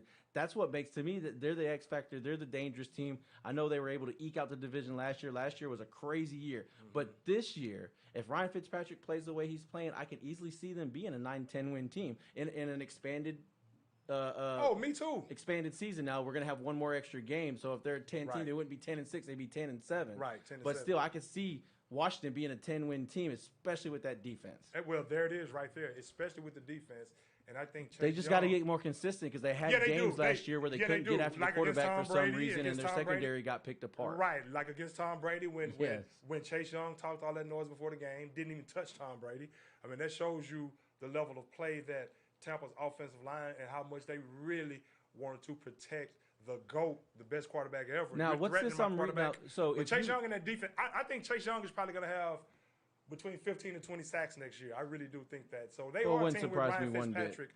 They are a team with Fitzpatrick. He's going to make the leap from an already what seems like a star level to like a superstar level. Right. So with Ryan Fitzpatrick, that is an interesting team, and they're well coached by Rivera. So we'll see. So if you're hearing, if news were to break tomorrow that in a stunning deal, Aaron Rodgers was traded to the Cowboys for Dak Prescott, what would your feelings be about that? Oh, Aaron Rodgers. Would it be a party?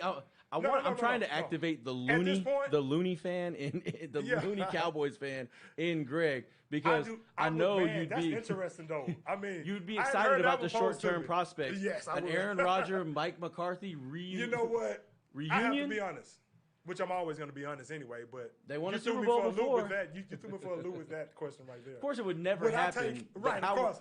Tell me what your reaction would be. You know what? I'll be on board with it. Of course you would. Everybody would be like, Aaron Rodgers, the ship. Yeah, Aaron Rodgers, I would be on board with it for the next 2 years for sure. But 36 years old, the way these guys are playing, the type of arm talent this guy has, now you probably You'd be not selling your soul for maybe a Super Bowl this year. Yeah, basically. The next couple of years, of course, I would hate to see Dak gone. I love Dak Prescott, and I think he's going to evolve into a superstar. I mean, he's getting paid like a superstar already, and he's put up some gaudy numbers. But I've talked about Dak ad nauseum, and you know how I feel. Dak can still get better, just like anyone can. But Dak hasn't even reached his full potential, even though the contract might say he has. But Dak is going to be special, I mean, in my opinion, if they keep those pieces around him. But Aaron Rodgers is a different beast as far as talent is concerned and his arm talent. And if you can get Aaron Rodgers with those receivers that's on that team right now and Ezekiel Elliott in the backfield, and then you get something out of your tight end, Blake Jarwin and all those guys, if they can really incorporate that tight end position this year and really get that tight end to be athletic and open up things down the field and run different routes, if you can get a healthy Blake Jarwin and he turns into the tight end that I know that he can be, again, he's coming from an ACL, so he's probably going to get started out. But utilize the tight end position, and you put somebody like Aaron Rodgers in there with all those weapons. I would have to like that trade at least for the next couple of years, because that's probably all you have left out of Zeke anyway at a high level. A couple of these linemen, Tyron Smith, he's been injured for the last 4 or 5 years. Going to be a first ballot Hall of Famer. You don't know how much longer he's going to last. You have Travis Frederick, who retired. Was that Travis Frederick who retired? Then you have your other guys on the team, but will show some promise. Connor and these guys and the other Martin and Zach Martin. But those guys are in and out of the lineup. But yes, to answer your question, yes, I would like Aaron Rodgers. Hey, if there's one thing I know about Cowboys fans, they're gonna drink the Kool-Aid no matter what. You can tell them that there's poison in the bottom. They're going to drink it anyway. And you know what? We're going to overcome it. Hey, but that's why they have one of the biggest followings of all the teams in the NFL. And that's he's not in camp right now in Green Bay. What do you think about Jordan Love? Not to cut you off your point. No, you're good. I was just going to tell you how much people around here hate the Cowboys, but you already know. Oh, yeah. I already know. Anyway. I'm not going to say I hate the Texans, which is his team. Right, but no, like I'm just saying, I don't hate the Cowboys either, but people around here do. Oh, man, of course I know that. Like, I've said that on the show a number of times, dealing with people who hate the Cowboys. And, of course, I'm going to go back and forth with them and back my Cowboys on that. So it is what it is. Shit, they love to hate the Cowboys. But Aaron Rodgers not in camp. Not in mandatory mini camp. Okay, so what do you think? Of course, we're still going to talk some NBA before we get out of here. The current series, we're going to break those down real quick. It's not the official training camp. Yeah, but it's mandatory. He's getting fined $93,000. Right. So obviously he doesn't care about the $93,000 now. Now at this point, Eddie, and I'm on record saying that questioning the fact, and a lot of people may think I'm crazy, questioning the fact, does Green Bay really want Aaron Rodgers? This sounds crazy to say because, of course, you would think that they want Aaron Rodgers back in the fold. He gives them the best chance to win, blah, blah, blah, blah, blah, blah, blah. We all know that. But they hadn't acquiesced to none of his requests so far. And are they really trying to run him out of town? Are they really using this mini camp to really assess how much further they want to show and getting Aaron Rodgers back in the fold? Do they eventually want to pay him what he's coveting, even though he just came off an MVP season last year? Or are they going to continue their posturing and stay steadfast on, hey, you just play ball and we'll do everything else and don't worry about this, blah, blah, blah? Are they really using this mini camp to really see? They did draft Jordan Love in the first round for a reason, to eventually take over the reins. Now, maybe Aaron Rodgers last year winning another MVP. I said before the season, it's only going to motivate him. He's going to play with his chip on his shoulder. Maybe that caught them by surprise. And are they really using this mini camp to really see if Jordan Love is that guy that they can actually may not win a Super Bowl with next year, but if they take their hits, maybe next year he's that good to where you never know if you get into the playoffs. He may just hit that quick, but definitely for the next years to come, they found their guy, and now we're getting the guy out the door who we love, who's a Hall of Famer, just like Brett Favre, but has a real strong personality, who wants some things that we know Jordan Love don't want right now. So we don't want to have this clash with him for the next few years. So we're going to see this mini camp.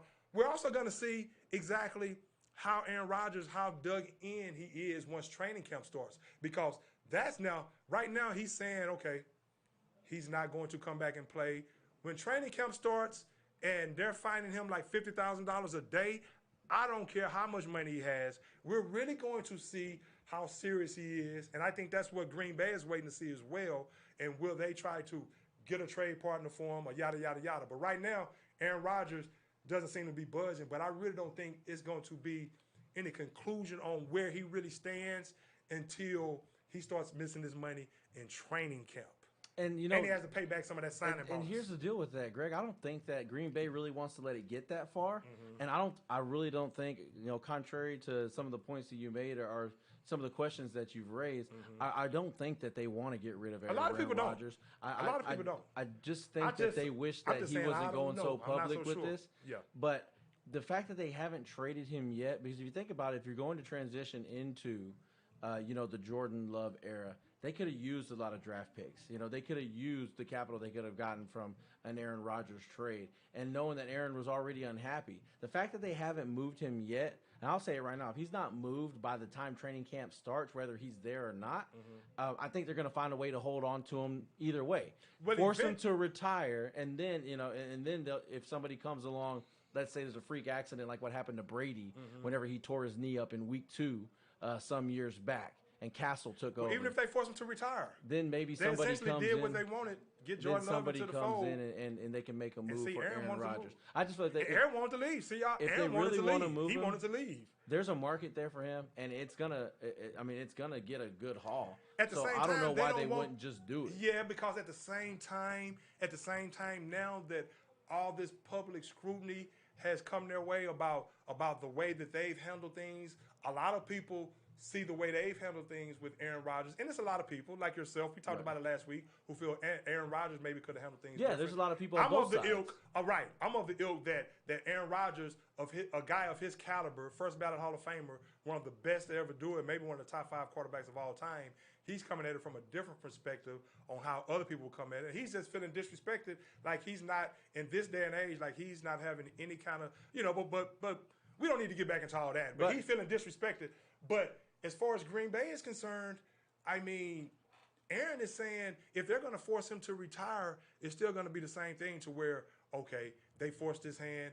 And so the public scrutiny right now, in my opinion, Eddie, if they did let Aaron Rodgers walk without seeming like that they've done everything, they vetted the situation, done everything in their power to make him happy. And I think right now they may be kind of trying to play on both sides of the fence. And if he leaves, like, okay, well, we got to go ahead and start this era right now, which they may want to do, even though Aaron probably definitely gives them a better chance of winning next season. But I just think, I'm telling you, I think the head coach, man, he maybe wants to get somebody else in the fold. What I'm saying is I just think that it's already gone on long enough in the media to where I feel like their hands are clean of any scrutiny as far as they didn't do enough. I mean, it's clear Aaron Rodgers doesn't want to be there. I mean, what does he want them to do? Because all the complaints supposedly are about, moves that they've made in the offseason, draft picks they did or did not make. What can they do about that now? Nothing. So if Aaron's not willing to show up and play now, then I think that their hands are clean. If they trade him, I think enough people, maybe you're going to have everybody, you're going to have that one group that's pissed off, but you're going to have the other group who, that's to my point. We're dealing with the same thing here in Houston with Deshaun Watson. Right. We don't want to see him go, but because it's gone on for so long, we're already like, okay, if it happens, it happens. Right, but see, that's to my point, to my original point I get that. I've always Don't you think it's already gone along long enough for that? They don't have to stretch it out any longer? I don't know, because I think part of their thinking is, okay, he was the MVP last year. We would like to have him back. But obviously they haven't traded him now. So if he decides to retire, like you say, or whatever the situation is where they feel like he's not going to play and he doesn't come back, then they can say, okay, well, look, hey, we did everything we could to keep him here, when a lot of people know that they still didn't do anything that he requested, but they're going to make it look like that they held on to him as long as they could, and their hand was forced. They're trying to change the narrative, right? And things like that. I understand. But you know what though? It's all speculation about what he's going to do. Like I said, it's going to be interesting to see how it plays out, because they're going to wait it out and see if he's really willing to take this money hit, even though he has millions and millions of dollars. When you're getting fined $50,000 a day, then you're going to have to pay back a substantial amount of a signing bonus. I mean, money talks, bullshit walks. And maybe it's a situation to where they're saying, okay, let's see where you're really at doing training camp. And Aaron Rodgers might be saying to himself right now, he's probably made up his mind already, I'm not going back regardless. So, but does he really want to sit out a year? At this point in his career, he'll be 37 years old, I think it is, just coming off an MVP. Does he really want to sit out a year and see if he can get that swag back a year later? I mean, he's not 26, he's 36. In football, I mean, of course, quarterbacks are playing longer now, but as far as athletics, does he really, really want to take that chance and come back? Like we're talking about, LeBron is about to be 37 next year. And in real life is one thing. There's so many things he can go do. He can go talk till he's 90. You look at Hubie Brown, he's 87 doing games. I mean, think about that. It'll be 88 in September, I think I read. But Or does he want to waste one of his years of his athletic ability in his career and sit out? So time will tell what that's going to be, and training camp will tell the tale, and we will see. What do you think, before we talk some more NBA basketball real quick, what do you think about – it's really nothing to talk about the Deshaun. I mean, the Deshaun situation right now, is it? No, not really. I mean, basically the Texans are just going to sit out on Deshaun, and Deshaun's going to sit out on the Texans until all this plays itself Legal out. stuff Now, clear out. don't be surprised if a trade does happen at some point in time. If the price is right, or if somebody blows Nick Caserio away, I expect them to go ahead and make that move. But right now, as far as if you think anything's going to happen like in the foreseeable future, it's highly unlikely that anything happens. It's highly unlikely anything even happens this season. But, once the pads get put on and once these guys start slamming into each other at training camp, once injuries start to happen, all of a sudden there's really other factors that could factor into that, Right. that could cause somebody to pick up the phone and make a heaping offer to the Houston Texans for Deshaun Watson. There it is. Do you know the score, Eddie? Do you know the score of the Hawks and the 76ers game right now? I do. I'm just, okay. At halftime, it's a 2-point game. Philly had a commanding double-digit lead early on, but now Atlanta's been able to whittle into that, and it's just a 2-point game, 57-55 at the break. Hey, that's a good game right there. So, you know what? Like I said, back the Atlanta Hawks. Now, Philly may ultimately win this series, but you know what, man? I mean, I may have to go with the Hawks. I mean, we'll see if Embiid knee can hold up enough to – I mean, he's still going to put up his numbers. But what I'm seeing and what I saw in the first round with the Atlanta Hawks, I mean – and you remember you posed a question before the playoffs started about Atlanta, and I said, yes, they could with the exploits of Trae Young. They can make some noise, but I didn't know they were going to make this kind of noise. I think they're really, really, really gelling as a team. I think Trae Young is continuing to even evolve as a superstar in this league. Very crafty, does what he wants to do on the offensive side. I mean, the guy is a legitimate superstar, and they've surrounded him with a myriad of shooters that can knock down shots. I like the way Nate McMillan, I like what he's doing with this team. You might as well take that interim coach off of his when you put the graphic up, when you show Nate McMillan, please take that interim coach off, because that's not what he is at this point. This guy has done a tremendous job. He has those guys playing at a high level, and you even had DeAndre Hunter out the other game, and they still were able to get that done. You even have Cam Reddish, who's been injured most of the season. He's going to come back next season. But you have Bogdanovich. You have all these guys. I mean, you have Lemon Pepper Lou coming off the bench, but you have that guy Herter coming off the bench who can knock it down. So that's the difference in what Trae has that Luka don't have. And Trae Young right now, what he's doing during these games, Atlanta is a team to be reckoned with in the East. If the Nets didn't look so dominant, even without James Harden, I would say the Hawks coming out of the East right now. That's how I feel about them. Well, you heard me bring them up, some weeks back. Yes, when we were coming up on the playoffs. Yeah, the play-in tournament. I think that was a show when we talked about it. This is a team that you could see hitting their playoff stride at that time and then going through a maturation, of epic proportion. Right. Trae Young, Quickly. Clint Capella. These guys are primed to. Capella, man. That's I'm glad you brought him up. I was gonna talk. He's been a player that was a cornerstone piece on a team that was on the cusp Protects of a the rim, championship rebounds. for so long. He's a presence in there, so he man.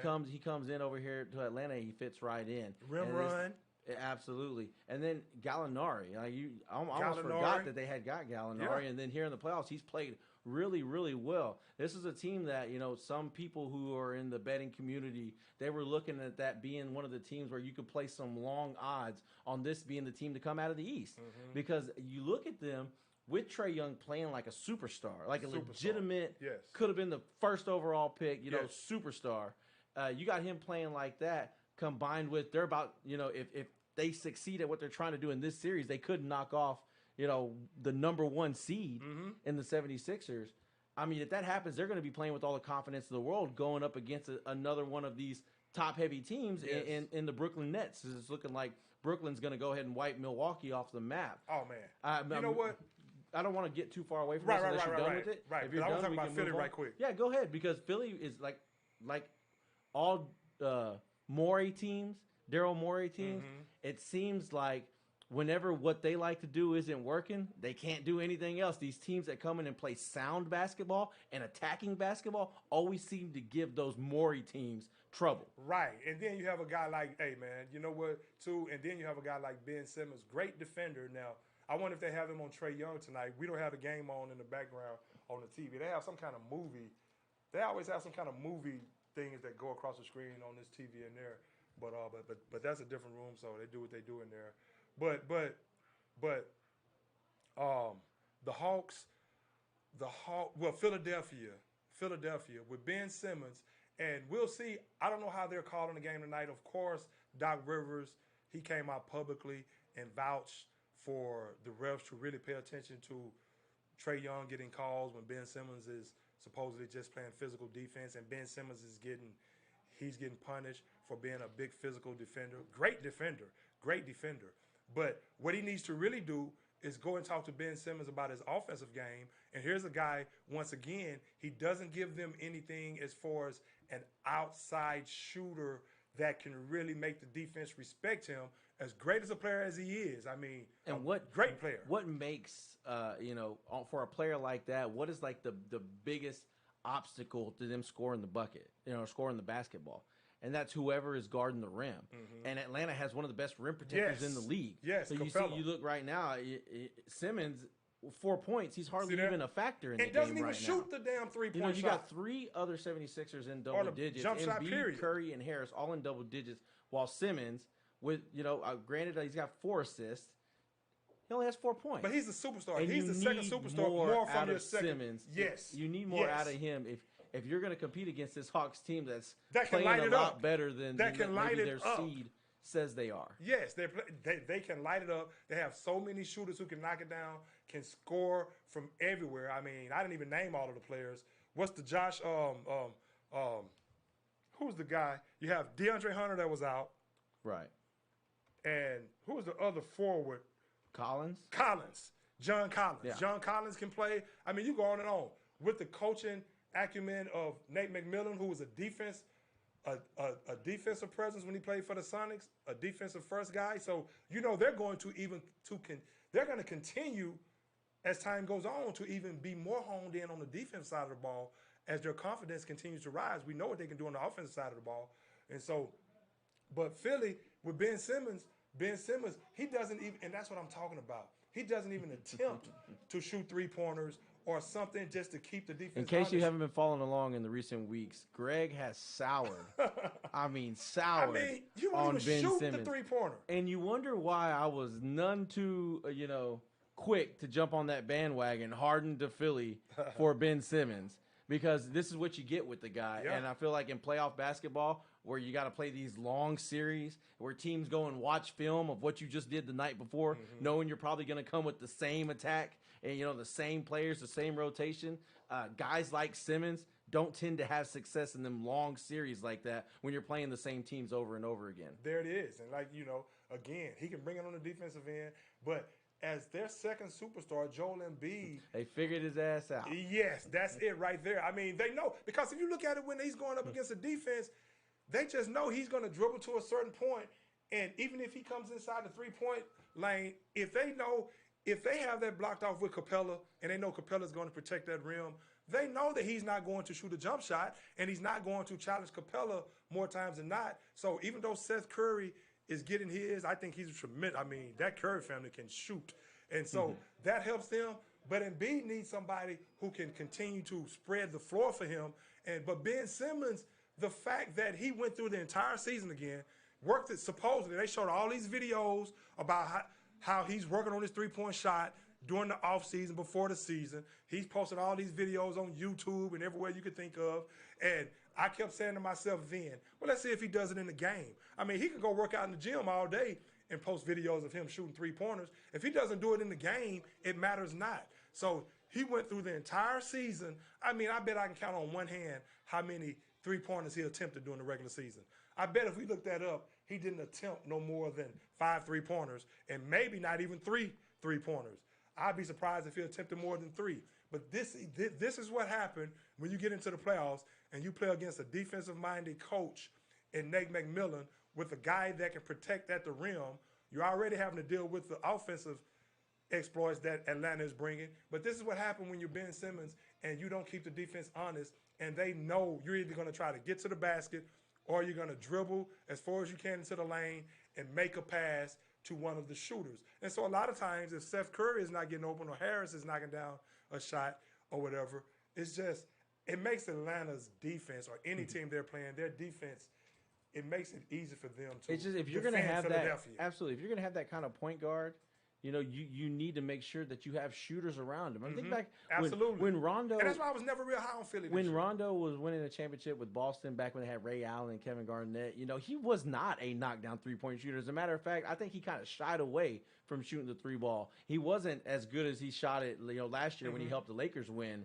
an NBA championship. Right. But they put shooters around him. They Yeah, put Ray big, Allen, one of the they put greatest of Ray all Allen. time. They put big fat Paul baby Pierce, Davis, Hall of Famer. you know, out on the wing so Yeah. big baby Davis can knock him down. KG doing what he They does. put shooters Doing what around he him. did. I don't see enough good shooters on this Philadelphia 76ers team if you're going to have Ben Simmons be your, you know, Bingo. your quarterback of your offense. I've been saying so to that all speak. season. That was my thing all season. I mean, and again, I actually have forgotten that Seth Curry, because a lot of times when I watched him, I didn't see him playing.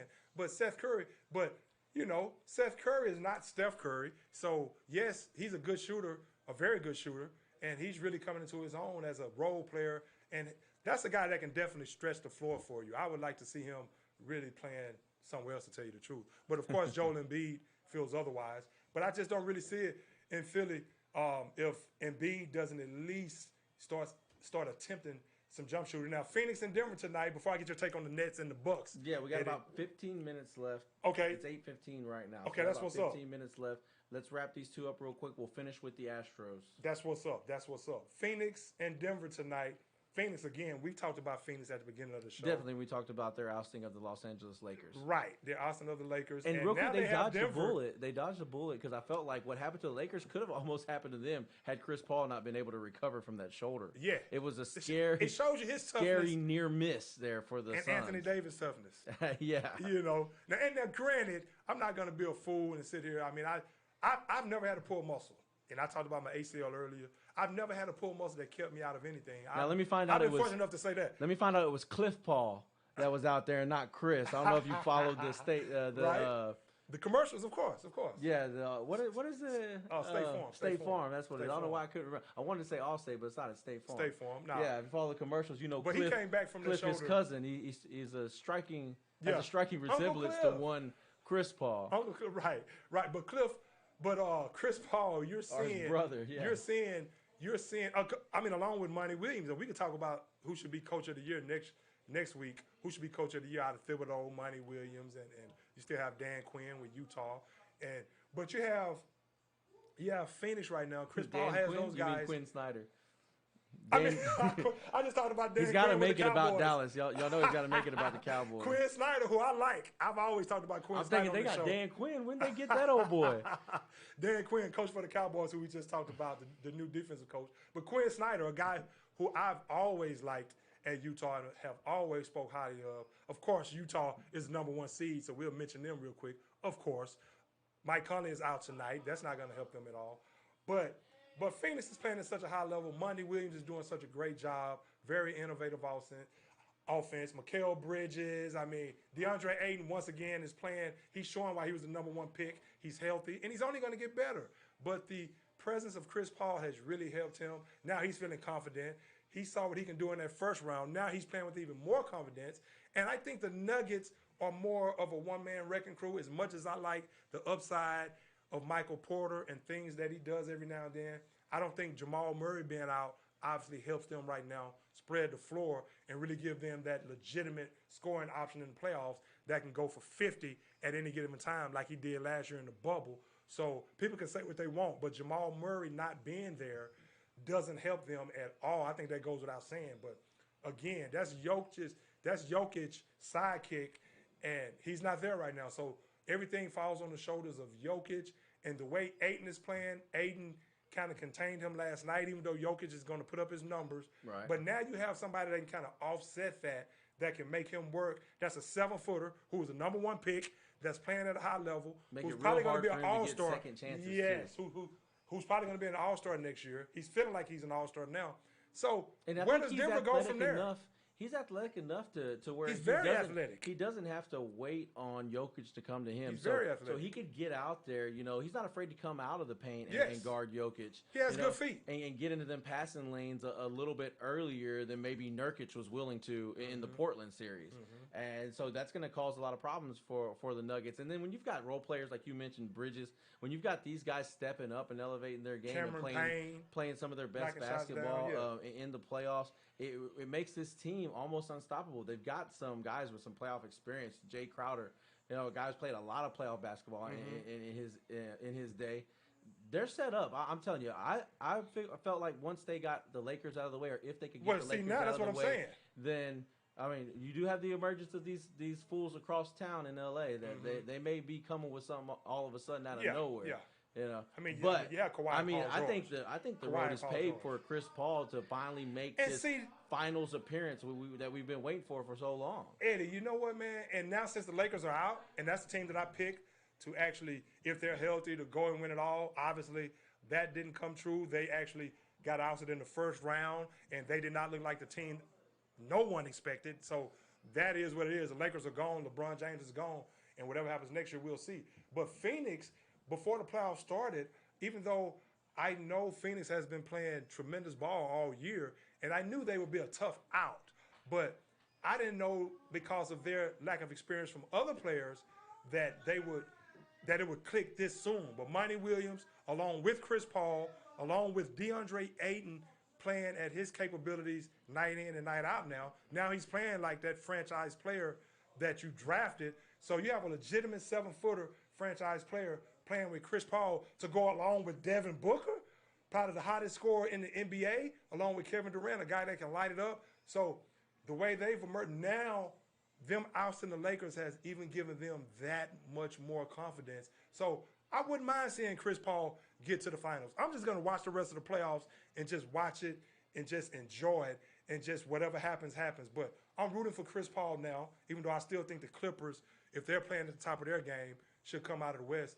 But I'd love to see Chris Paul against Trae Young. But at the same time, you got the Nets. You got the Nets, who I wouldn't mind seeing KD continue to add to his legacy, a guy who I love, and he's balling at a high level right now. The Nets, similar to the Suns that we just spoke about, also on a 4-game winning streak. The Suns, since losing back-to-back games to the Lakers, they haven't lost another game since then. And then since that 125-119 loss to the Celtics, I want to say it was in Game 3 in the previous series. The Bucks haven't lost a game. I'm sorry, the Nets haven't lost a Brad game Stevens either. going to GM now. The Bucks were looking like a buzzsaw, and that was a good tidbit to throw in there. Brad Stevens out as coach, but going to general manager, which really doesn't make sense to me. But whatever, and that would be cool. I mean, I'm a big Sam Cassell guy. I think that would be or just get a damn good coach in there. But he went from the hot seat to a GM position, moved up. But Brooklyn, we'll talk even about that another without day. James Harden, makes mincemeat of the Bucks. The and I Bucks love Brad Stevens scoring tremendously low points, 86 in the No most heart. recent game. No heart. They seem to really have Giannis Antetokounmpo's game figured out defensively. And when we're talking about the Nets, we're not talking about a really talented defensive team by any means. Right. But if they can stymie, your number one offensive attack, and then all those other guys, the Middletons of your roster, as I like to call them, if those guys aren't going to show up, they're not going to shoot the 3-ball, which is what this team does. They're one of the best 3-point shooting teams in the league. If they're not going to shoot the 3-ball at a high clip when they're crashing the paint on Giannis, then they deserve to get their asses kicked. And the shooting just hasn't been there. The shooting hasn't been there. It's got to bounce back a little bit, Greg. Maybe they take Game 3 just because it's got to bounce back in their favor some. I don't believe the Bucks are this bad. But, man, you got to give credit to the Nets, their coaching staff, and for the game plan and the way they defensively attacked Giannis Antetokounmpo and really frustrated the hell out of him in these first 2 games. But what have I always said about the Milwaukee Bucks? Sometimes I feel guilty that I don't show the Milwaukee Bucks. I said they're the Rockets of the East. I've been saying it for years. Now I'm just playing. I've been saying all along, not that bad. Not that bad. But Giannis with 2, go Rockets, by the way. Giannis with 2 MVPs. And that's why you never really hear me talking about him during the regular season way that often because this is what happens in the playoffs every year. Now, they got Drew Holiday. Once the playoffs started, I thought the addition of Drew Holiday and Middleton looking like he's been looking up until the last couple of games. I said, okay. And then you have P.J. Tucker. I said, maybe they can do something. But you still have Giannis who can't knock down free throws. And that's another thing about Ben Simmons. He can't knock down free throws. So that stymies him to some degree because he doesn't want to get to the free throw line at certain points of the game. So that really takes away from his offense as well, even him driving to the basket because he know he can't shoot a damn free throw. So you can't have your second superstar shooting that bad. Giannis cannot shoot free throws. He still can't shoot at a consistent clip. He still can't shoot the jumper or the three ball. And they play way too much isolation ball. He shoots too many 15-plus foot fadeaways, if you ask me. He does. When you're hitting those, that's one thing. But I felt like he was forcing a lot of those early on in the series. Where's the heart? Where? To lose by Eddie, you don't remember the Memorial Day massacre. Kevin Durant will suck the life out of you. Hey, Kevin Durant, y'all know how I feel about KD. I'm telling you, he has sucked the life out of the Bucks. Luka's my favorite player in the league right now. And if I said I had to start a team, he's 22 years old. If I had to start a team right now, Luka Doncic. But make no mistake about it. Y'all know, anybody that's been watching this show know the praises I sing of KD. Kevin Durant's the best player in the world. And if I had Kevin Durant's the best player in the world. Simply put, right there. When he's healthy, and which he is right now, he's too much. He is too much. And they shot 52% last night, 50% from three-point range. Where is the Bucks? Where is their toughness? Where is their mentality on defense? I mean, they just look like they've melded in. Of course, no innovation. Now watch them come back and win 2 games in a row. And see, that could possibly happen. That's why we love the NBA, though. Right. And to my point about the Memorial Day massacre, when the Celtics and the Lakers used to have those rivalries back in the day in the 80s, they were winning championships almost every year. You throw the 76ers in there. Sixers won it in 83, I think it was. But the thing about it, that was a rivalry. One game, I think the Celtics blew out the Lakers by like 30-something points or something to that effect. Then the Lakers ultimately, I think, won that series that year. But the Bucks are not the Lakers. And are you talking about the year they played in the finals? Yeah, the finals. Yeah. What does a drumming Ron like that? Artest, baby. He had some big shots in that series. No, the 80s. I'm talking about the 80s. Oh, the 80s. Oh, man. Why are you going back to before I was born, man? But that's what I said. Why you always got to do that, man? But check it out. You know I can't get in on the fun. History. Just give me a little history. I want to say I remember. Yeah. I want to say I saw that. Well, you know what? You're robbing me of the opportunity to do that. If you watch some of the highlights, but really wasn't trying to go there about that series. I was just saying. I thought you were talking about the last time they played when it was when they played against Ray Allen and Doc Rivers. Kobe was there. Yeah. No, but the Memorial Day massacre, those guys used to beat up on each other, and one would blow the other one out by like 30-something points in the finals. And year in and year out, it'd be that type of game. But they were so evenly matched. The team would come back the next game, and the Lakers came back and won the next game or the next couple of games. So Milwaukee, who knows mentally? Now, of course, the Lakers had Kareem Abdul-Jabbar, second or third best player of all time. Some might even say the best player of all time. Magic Johnson, best point guard of all time, one of the best players of all time. Love Magic Johnson.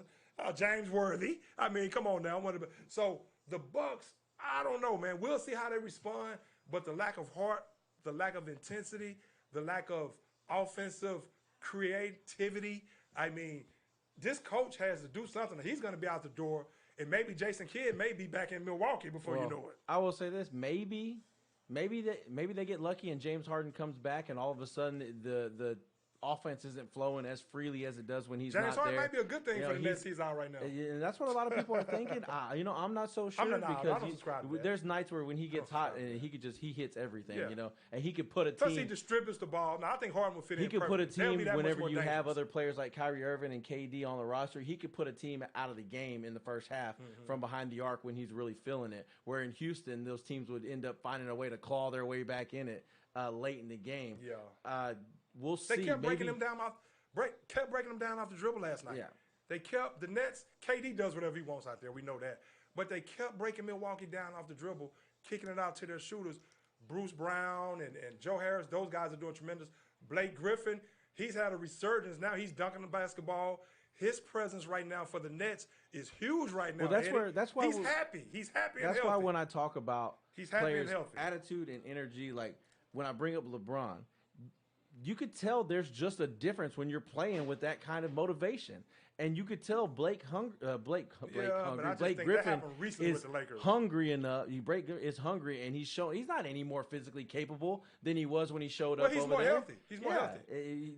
He is motivated and too. He's motivated. This is the last chance he's gonna get. Yes, unless he's got a couple more seasons. Just think that's the number one pick they added to the fold. This is the last chance he's gonna get. You could tell he's playing with that, revitalization and that added boost. He sees his chances of getting a championship ring, like we talked about. And get it by any means necessary, and he's going to be a contributing factor to it. And I like what he's bringing them. He's bringing them some toughness. He's making it hard on Giannis. He's that physical presence that Giannis can't just overpower. Blake has a stature about him. He has a base. He's strong. He's powerful, like 6'9", 6'10" himself. And so Giannis, without that jump shot, without being able to knock down free throws, Jrue Holiday. As much as I like Jrue Holiday, the addition of Jrue Holiday. And that's another reason why I never talked about the Bucks a lot this season. I knew that they had added Jrue Holiday, but I don't think he was just that type of superstar, that much of a difference maker on the basketball court when you're competing with other legitimate superstars. Of course, he makes them better, but the Bucks, the coach is going to be out of there if they don't get it together. But the Nets look like a team that's going to come out of the East right now if they continue to click on all cylinders. But there you have it. We'll talk more NBA. There you have it. Will one of these series in the NBA end before we get back in here next week? I don't know, but we're going to find out. Moving on to the last segment of the show before we get out of here. We always seem to save the Astros for last. Maybe we'll tuck them into the it's still early into in the gut season. Of the show. Yeah, we have a couple of times. Next show. But the Astros right now have a 7-1 lead over the Red Sox in Game 1 of a 3-game series they're going to play in Fenway. Freshly coming off a sweep of the Red Sox just last week. The Astros playing some of their best baseball right now, playing some of the toughest teams. I got a real good look at them playing against the Padres. I want to talk about that series a little bit. I know it was last week. That's okay. The Astros dropped 2 out of 3 to the Padres. But the games that they lost, they very easily could have won. Both games going into late extra innings where you have that runner on second rule. And then in both games, the relief pitching let the Astros down. Multiple runs were scored late in the game in both losses, and ultimately the Astros weren't able to hold on. Though they had their opportunities in Game 2 of that series in the 11th inning. I think Altuve was up to bat with a runner on third, 2 outs. All you need is a base knock and you win the game. Right. They weren't able to do it. They had their opportunities, but that was when it was at that moment when they dropped those 2 games to the Padres. That I was thinking, well, there it is. It's rearing its ugly head right there. There's not enough pitching in the bullpen for these guys to sustain success or to win these tight-knit games that you're going to have to win against good ball clubs when the postseason rolls around. I know you still have a long way to go. The whole time. But it really showed in those 2 games particularly because things were going great and they didn't come unraveled till you started having to dig real deep into your bullpen. And these guys got to come into the game with the pressure on them and a runner already on second base. Right. Then, wait, what do you think about that rule right there with the runner on second base? I meant to ask you that. When I saw that during the games, I actually was going to text you and ask you your thoughts on that. I'm glad you brought that up. Yeah, what do you think about that rule? It seemed like it kind of grew on me a little bit as the game went on because both teams have the same opportunity. Right. And when I was watching it live, I'll tell you what, it freaking sucked. I was saying this rule sucked. Initially it did for me too. But, I like it because it adds a sudden death sort of aspect to the game, even though it's not immediately over once they score unless they're the home team. Yeah. It adds pressure, and it gets these games over with a little bit quicker. Not that we're trying to rush to an end, but baseball games, especially in the playoffs, can go extremely long. And let me tell you something, regular season games, I know they don't want that. You don't want a regular season game going 13, 14, 15 innings. That's not good for anybody. Nobody's watching it at home. Maybe they need to change up how much you can foul off a foul ball or something. Killing your pitching staff. Foul out 10 times, you're out. Yeah, you make a foul. Nobody wants that. It's not good for anybody. So by inserting that rule, the chances are that things are going to end, and they're probably going to end in the 10th. Yeah, once they implement that rule. But I saw it with the Padres. I think they went into the 11th or 12th inning. It's not a guaranteed run. No, it's not. It's not guaranteed you're going to get there, and both teams are playing. It grew on me. That's why I said they're both playing with the same, the same sudden obstacle. death mentality, yeah. Right. So I actually kind of like it, particularly in the regular season. Now, in the postseason, I'd like to see them not have that rule. And I Make know a team earn people really. aren't going to agree with the fact because that the it's pitching is so different strong. rules in the playoffs than it is Right. in the regular season. Right. However, when you get to the postseason, these are the games that matter the most, and I think they should let the teams just play them out with traditional rules because you don't have to worry about 102 more games down the road. You're in the World freaking Series or you're in the ALCS. There's only a few more games left, maybe 7 or 8 at the most. And make a team earn every run by getting somebody on base themselves. Absolutely. But as far as regular season, it's a good way to keep these games short and sweet. Now, though the Astros did lose that series, they've won pretty much every other series they've been in over the past 2 weeks. If I bring it up real quick, I know they took the series from Boston. They took 2 of 3 from the Blue Jays. That 1 of 2 from the Padres. Before that, they split with the Dodgers. So ever since being swept by the Rangers, things have come alive, and particularly the bats. I mean, they've already put up 7 runs in the first 3 innings, or was it 4 innings against today? Boston. Against team Boston. is having a very good year this year. One of the best teams in the league. Yeah. Right. And I think Martinez is their pitcher today, one of their better pitchers, and they're jumping all over him. This is a guy who's had success against them, throughout his career. Yes, he has. And here they are. They're slapping the ball all around the ballpark. You've got guys like Michael Brantley and Kyle Tucker batting 6th and 7th in this lineup today, just to tell you how good they're really raking the ball. You know what, Eddie? And that's why every time we talk about the Astros, that's why my take is always, hey, with that lineup, and it always has been, about them proving that they're legit. With that lineup, and like you just said, Michael Brantley is back healthy now. He's back. He's playing. Then you have Yordan Alvarez, who's having a great year when he's healthy. So with that lineup, Bregman, Altuve, Correa, I mean, come on now, Tucker. I mean, with that lineup, they're going to be doing this the whole year. They're going to catch the Athletics at some point. Now, the Athletics are a team that they actually grind their way to victories, but they're in first place right now. They're winning those close games. They're winning those close games. The Astros haven't been able to quite because of the out. relief pitching. And I mean, see, that's my thing about the Astros is that's where the concern is. That's where the concern is. Where is the pitching going to be? How consistent are they going to be, especially in the playoffs? Even though they had a good run last year, but again, pitchers can be, unless you have somebody dominant like a Jacob deGrom who's sick right now, but unless you have dominance, you never know what these pitchers are going to give you. So the Astros have to find that consistency. They have some talent. They have some talent in that rotation, in the relief rotation, in the bullpen, and so the talent is there. But these guys have to be more consistent to supplement what that offense is going to bring you, because you don't want to put the pressure on the Astros and that potent offense to have to feel like they have to score 5 to 7 runs a night, even though you would love that. I mean, for them to do that, like they have 7 already tonight. But with that potent offense, the Astros are going to be right there. They're going to make the playoffs, in my opinion. They're going to win that division. I think they're going to overtake the Oakland A's. I think it's going to be nip and tuck the entire season. Right. But I think they're going to overtake the A's because that offense is just that potent. Hopefully, we can just get that consistency from that pitching staff. I would love to see the Astros going about like a 10-game winning streak. Well, yeah, you and me both. Hey, this bullpen deal it's so weird to me because it really all circles around whether or not these starting pitchers can stay healthy. It seems like every time we turn around, 1 or 2 guys, maybe even more, are banged up. You know, I mean, we already know about Justin Verlander not being there, but Framber, he just got back. He's catching his groove now. He's pitched well today. He's the one on the bump today. He pitched well in his last outing, well enough to win against the Padres, but the Astros dropped it in extra innings. Urquidy's missed some time. Odorizzi's missed some time.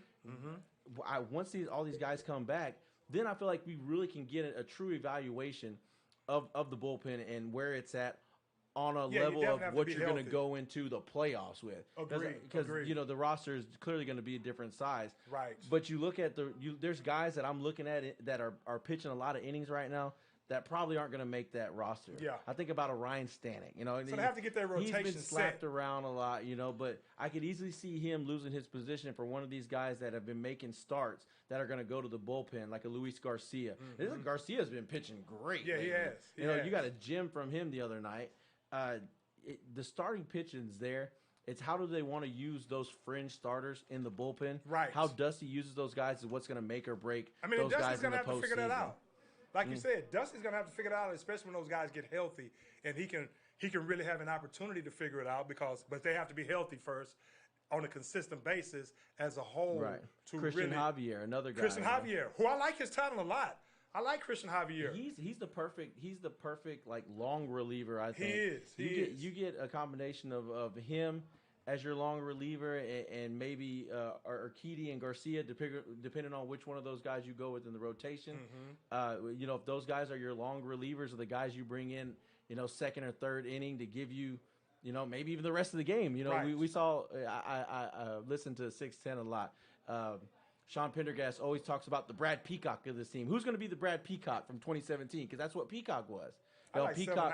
I always thought that was a great. I like them guys. I like too. 610 as well too. But I just thought that was a Salisbury. great analogy because that's what this team needs. They need that starter like guy who can be a long reliever for you. If your starting pitcher has to come out in the first couple of innings, or if you need to throw a guy as an opener, he doesn't have a starter's arm. You get him out there, he throws a couple innings, and then you bring in Brad Peacock like they did in 2017.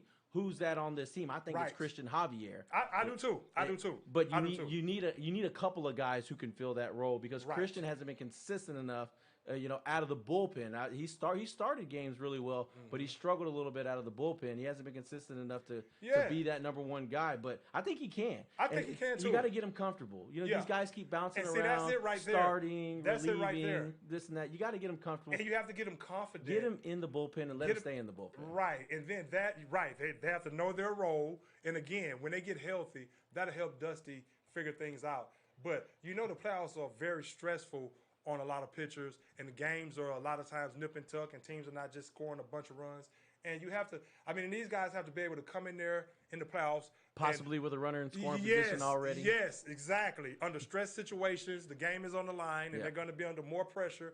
So they really have to start getting into some pressure moments right now as the season wanes on. Of course, the regular season is not the playoffs, but you want to get them as much experience in stressful situations and getting out of stressful situations and how they work their way out of it. And you want to get them as much experience as possible. And again, that's the thing with the Astros. If they can get this pitching staff, especially the bullpen, to your point, I like the starting pitchers. I think the starting pitchers is good enough. Of course, you don't have Verlander, of course, Hall of Famer. But that would Greinke, strengthen your bullpen even more if you do. And there are people in this town who believe that if the Astros make a deep postseason run, that you're going to see Verlander. Are you serious? On the bump? I don't know, but would you, if you were JV, if the doctor said you're good to go? Man, I don't see him till next season. Coming back from how Tommy long has it John? been out? Yeah, from Tommy John. Hell, it's been a while. Greg. I don't think it's been a year yet. I just don't see. I don't see him until next season. A complete off season again, and then I think he comes back like throwing fire, throwing heat. Hey, but you know what? The Stros. Maybe if offense, I was gonna say maybe he wants. Maybe if he says, "Hey, I'll win a World Series and then I'll retire." Maybe I'll do that. Maybe I'll go hang out with Kate Upton on a beach every day instead of the grind of a Major League Baseball season, especially when he's rehabbing. I know it's got to be tough for JV going through the whole rehab process. Yeah, but just put yourself in his position. You're a competitor, Greg, and I know he's one of the ultimate competitors. If he feels like he's healthy and can pitch, and he could help the Astros win a World Series, I think he's going to get out there and do it. If he feels like he's healthy and the doctors have cleared him and they say, well, you can't, your chances of tearing this ligament again is very high or is not as high. With her, like you got a 20% chance if you come back. If you wait till next season, you got a 10% chance. Yeah, again, if the doctors clear him, I can see it. But I still see him going through if they give him something like that, to make sure, man, that's from Tommy John. I really don't see him until next season, but we will see if he feels healthy. Like if he pulls a situation like Adrian Peterson with the ACL, you never know. Hey, you never know. But we shall see. It's time to get out of here. Who's the guy that they were talking about whenever Kevin Durant blew his Achilles? Who's the guy who played in the playoff game with the torn ACL or in basketball? I forget the guy. He played in the game with the Yes, torn he ACL? played the game where he was completely hurt. You know the name. We talked about it whenever. Back whenever KD was hurt, he tried to go, and he ultimately ended up hurting himself worse with the calf whenever he tore the ACL. I don't know who played with a torn ACL. Oh, man, you're gonna make me that look right it up. there is like you do know because you unless it was partially torn, and then they figured out that he just tore it all the way through, which I actually did on mine. But you saw when Klay Thompson went down with that ACL, I knew right then the way it buckled. That's ACL, and he came back in there and played for a couple of minutes. Yeah. he came back in there and played for a couple of minutes, and I think went to the free throw line. But I said, that's ACL. When he did it, I said ACL. I was surprised to see him even, play a couple of more minutes, I think it was, or another minute or something to that effect, or shoot the free, something he did. But that's the only guy that I can remember that actually put some pressure on the ACL after it was completely torn. Yeah, this would be back probably before I was born. Okay. This would be he one of them. Played with an ACL. Yeah. Injury. But I can't remember his name. We'll have to get to We'll do the research and come back in next week. The name's on the tip of my tongue. I don't know why I can't find it, but everybody was talking about him whenever that injury happened to Kevin Durant. If he was going to come in, I feel like it's Willie something. I can't think of the damn name. But anyways, nonetheless, it doesn't matter. Hey, watch out for the Chicago White Sox in baseball as well. You have to give Tony La Russa credit in what he's been able to do. A guy who had his trials and tribulations before the season started, but he's really doing a great job with that young talent. And we'll talk again. We'll talk more Astros and just go around the baseball league. Of course, we talk a lot of NBA on this. A lot of baseball on this show as well. And John Rahm, feel bad for him. John Rahm, who actually had to leave the Memorial in tennis when he had a 6-shot lead and had to leave after being told on the 18th hole that he tested positive for COVID. I really hate that. Missed out on like a $1.67 million purse right there. He's probably in tears more for that than anything. Yeah. But hopefully he gets well, and he didn't have any symptoms, I don't think, but he has to sit out until he tests negative, and that's the way it goes. But I hate that for him on the tennis side of things. And kudos to the guy that actually won it. I didn't even pay attention after that. But, hey, so we'll be back next week, Eddie. Of course, the Mets are in first place, again, at the exploits of DeGrom once every 4 or 5 days. But the Mets are even in first place now, and they're playing good. But, again, next week we'll talk a lot of NBA, watch some basketball until then, and talk a lot of NBA, talk a lot of NFL, a lot more NFL, even though the season hasn't officially started. Of course, we're in training camps, so we'll come up with some other topics to talk about as far as the NFL is concerned, something interesting. And we're going to come back and do what we do next Tuesday. YouTube. Willis Reed. See, I didn't know he played with a torn ACL. Reed. I know he came back. He made that torn thigh muscle. Okay, thigh muscle. I'm like, ACL. Okay, of course I remember that. But that was an injury that I don't think anybody could. Nobody thought he was going to come back. He limped back onto the floor, and they ultimately won the championship. I know I'm not losing my damn mind, Greg. I'm not 99 years old like you. I still got a few brain cells like Huey left. Huey Brown again. 87 years old and still doing what he's doing, man. That goes to show you. You keep your mind right, you can do things. People live to 100 years old these days. But it's interesting you said that, because that just made me think of Huey Brown again. But, hey, we'll be back next week for sure. Get it rolling. And Willis Reed, I do remember that in 1971, even though I was 1 year old. But I remember, damn, you remember ACL, the day you were born too? I'm like, ACL, please show me who played with a torn ACL. But that was a triumphant comeback. Well, actually, I believe Roethlisberger has played and won a playoff game with a torn ACL. Wow. Well, I know your boy Phillip Rivers, or was it Phillip Rivers? Yeah, it might have been. Yeah, who actually decided not to play with the torn ACL. When was that LaDainian Tomlinson criticized? Was that Phillip Rivers?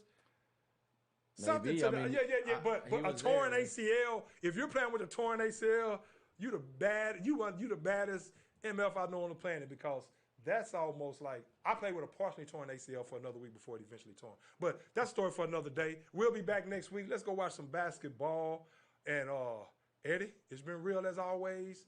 The Sports Court. I've been seeing you guys following along on YouTube. Don't forget, we got the comment section over there. Y'all could get in on the action. Make a comment. You can suggest a topic. You can do all that. Anything you want. Get in on the action, because I'll bring you up. I'll say your name. I'll ask your question, and we'll talk about it. We'll answer anything that you guys have. But appreciate it. We've had guys following along and watching the show the entire time. And you know what? Thank you guys very much. Thank you. We appreciate y'all coming over to YouTube and supporting the movement that we have over here, the migration to YouTube. Yes, and look, guys, we really appreciate that. And this is nothing against Facebook. This is just a move. We think we appreciate everyone on Facebook. I mean, we were able to build this brand. I was able to help build my brand because of Facebook. And I'm going to continue to do that because, just continue to do the show. But Facebook has been real, and we're going to post on Facebook an entire show every blue moon, But for the most part right now is going to be strictly YouTube 95% of the time. That's just a move we feel we have to make. If you're real and you really want to watch us, just come over to YouTube. We're still here. We're still letting you know we're on YouTube. But for the foreseeable future, even if we don't post every week that we're going to be on YouTube, look for us on YouTube. Go ahead and subscribe. If you don't want to subscribe for whatever reason, that's cool too. But check us out on YouTube for the foreseeable future. Hey, and the show page, the Sports Court, the show page on Facebook is still open for any type of conversation. Absolutely. Anything y'all want to bring up and anything we want to post, we'll still dish out information on the show if things change, if we're going to come in on a different day. Or anytime, every once in a while we like to post memes and stuff like that to get you guys talking about the things we're going to be talking about. But all that stuff will still be found on the show page, as well as every week I'm going to post, like I did today, a link to where all you have to do is click and you can catch the live feed of our show every Tuesday. So there it is. We will at least post that every week. But if it's ever a time to where it becomes 6 o'clock and you haven't seen anything from us, look for us on YouTube.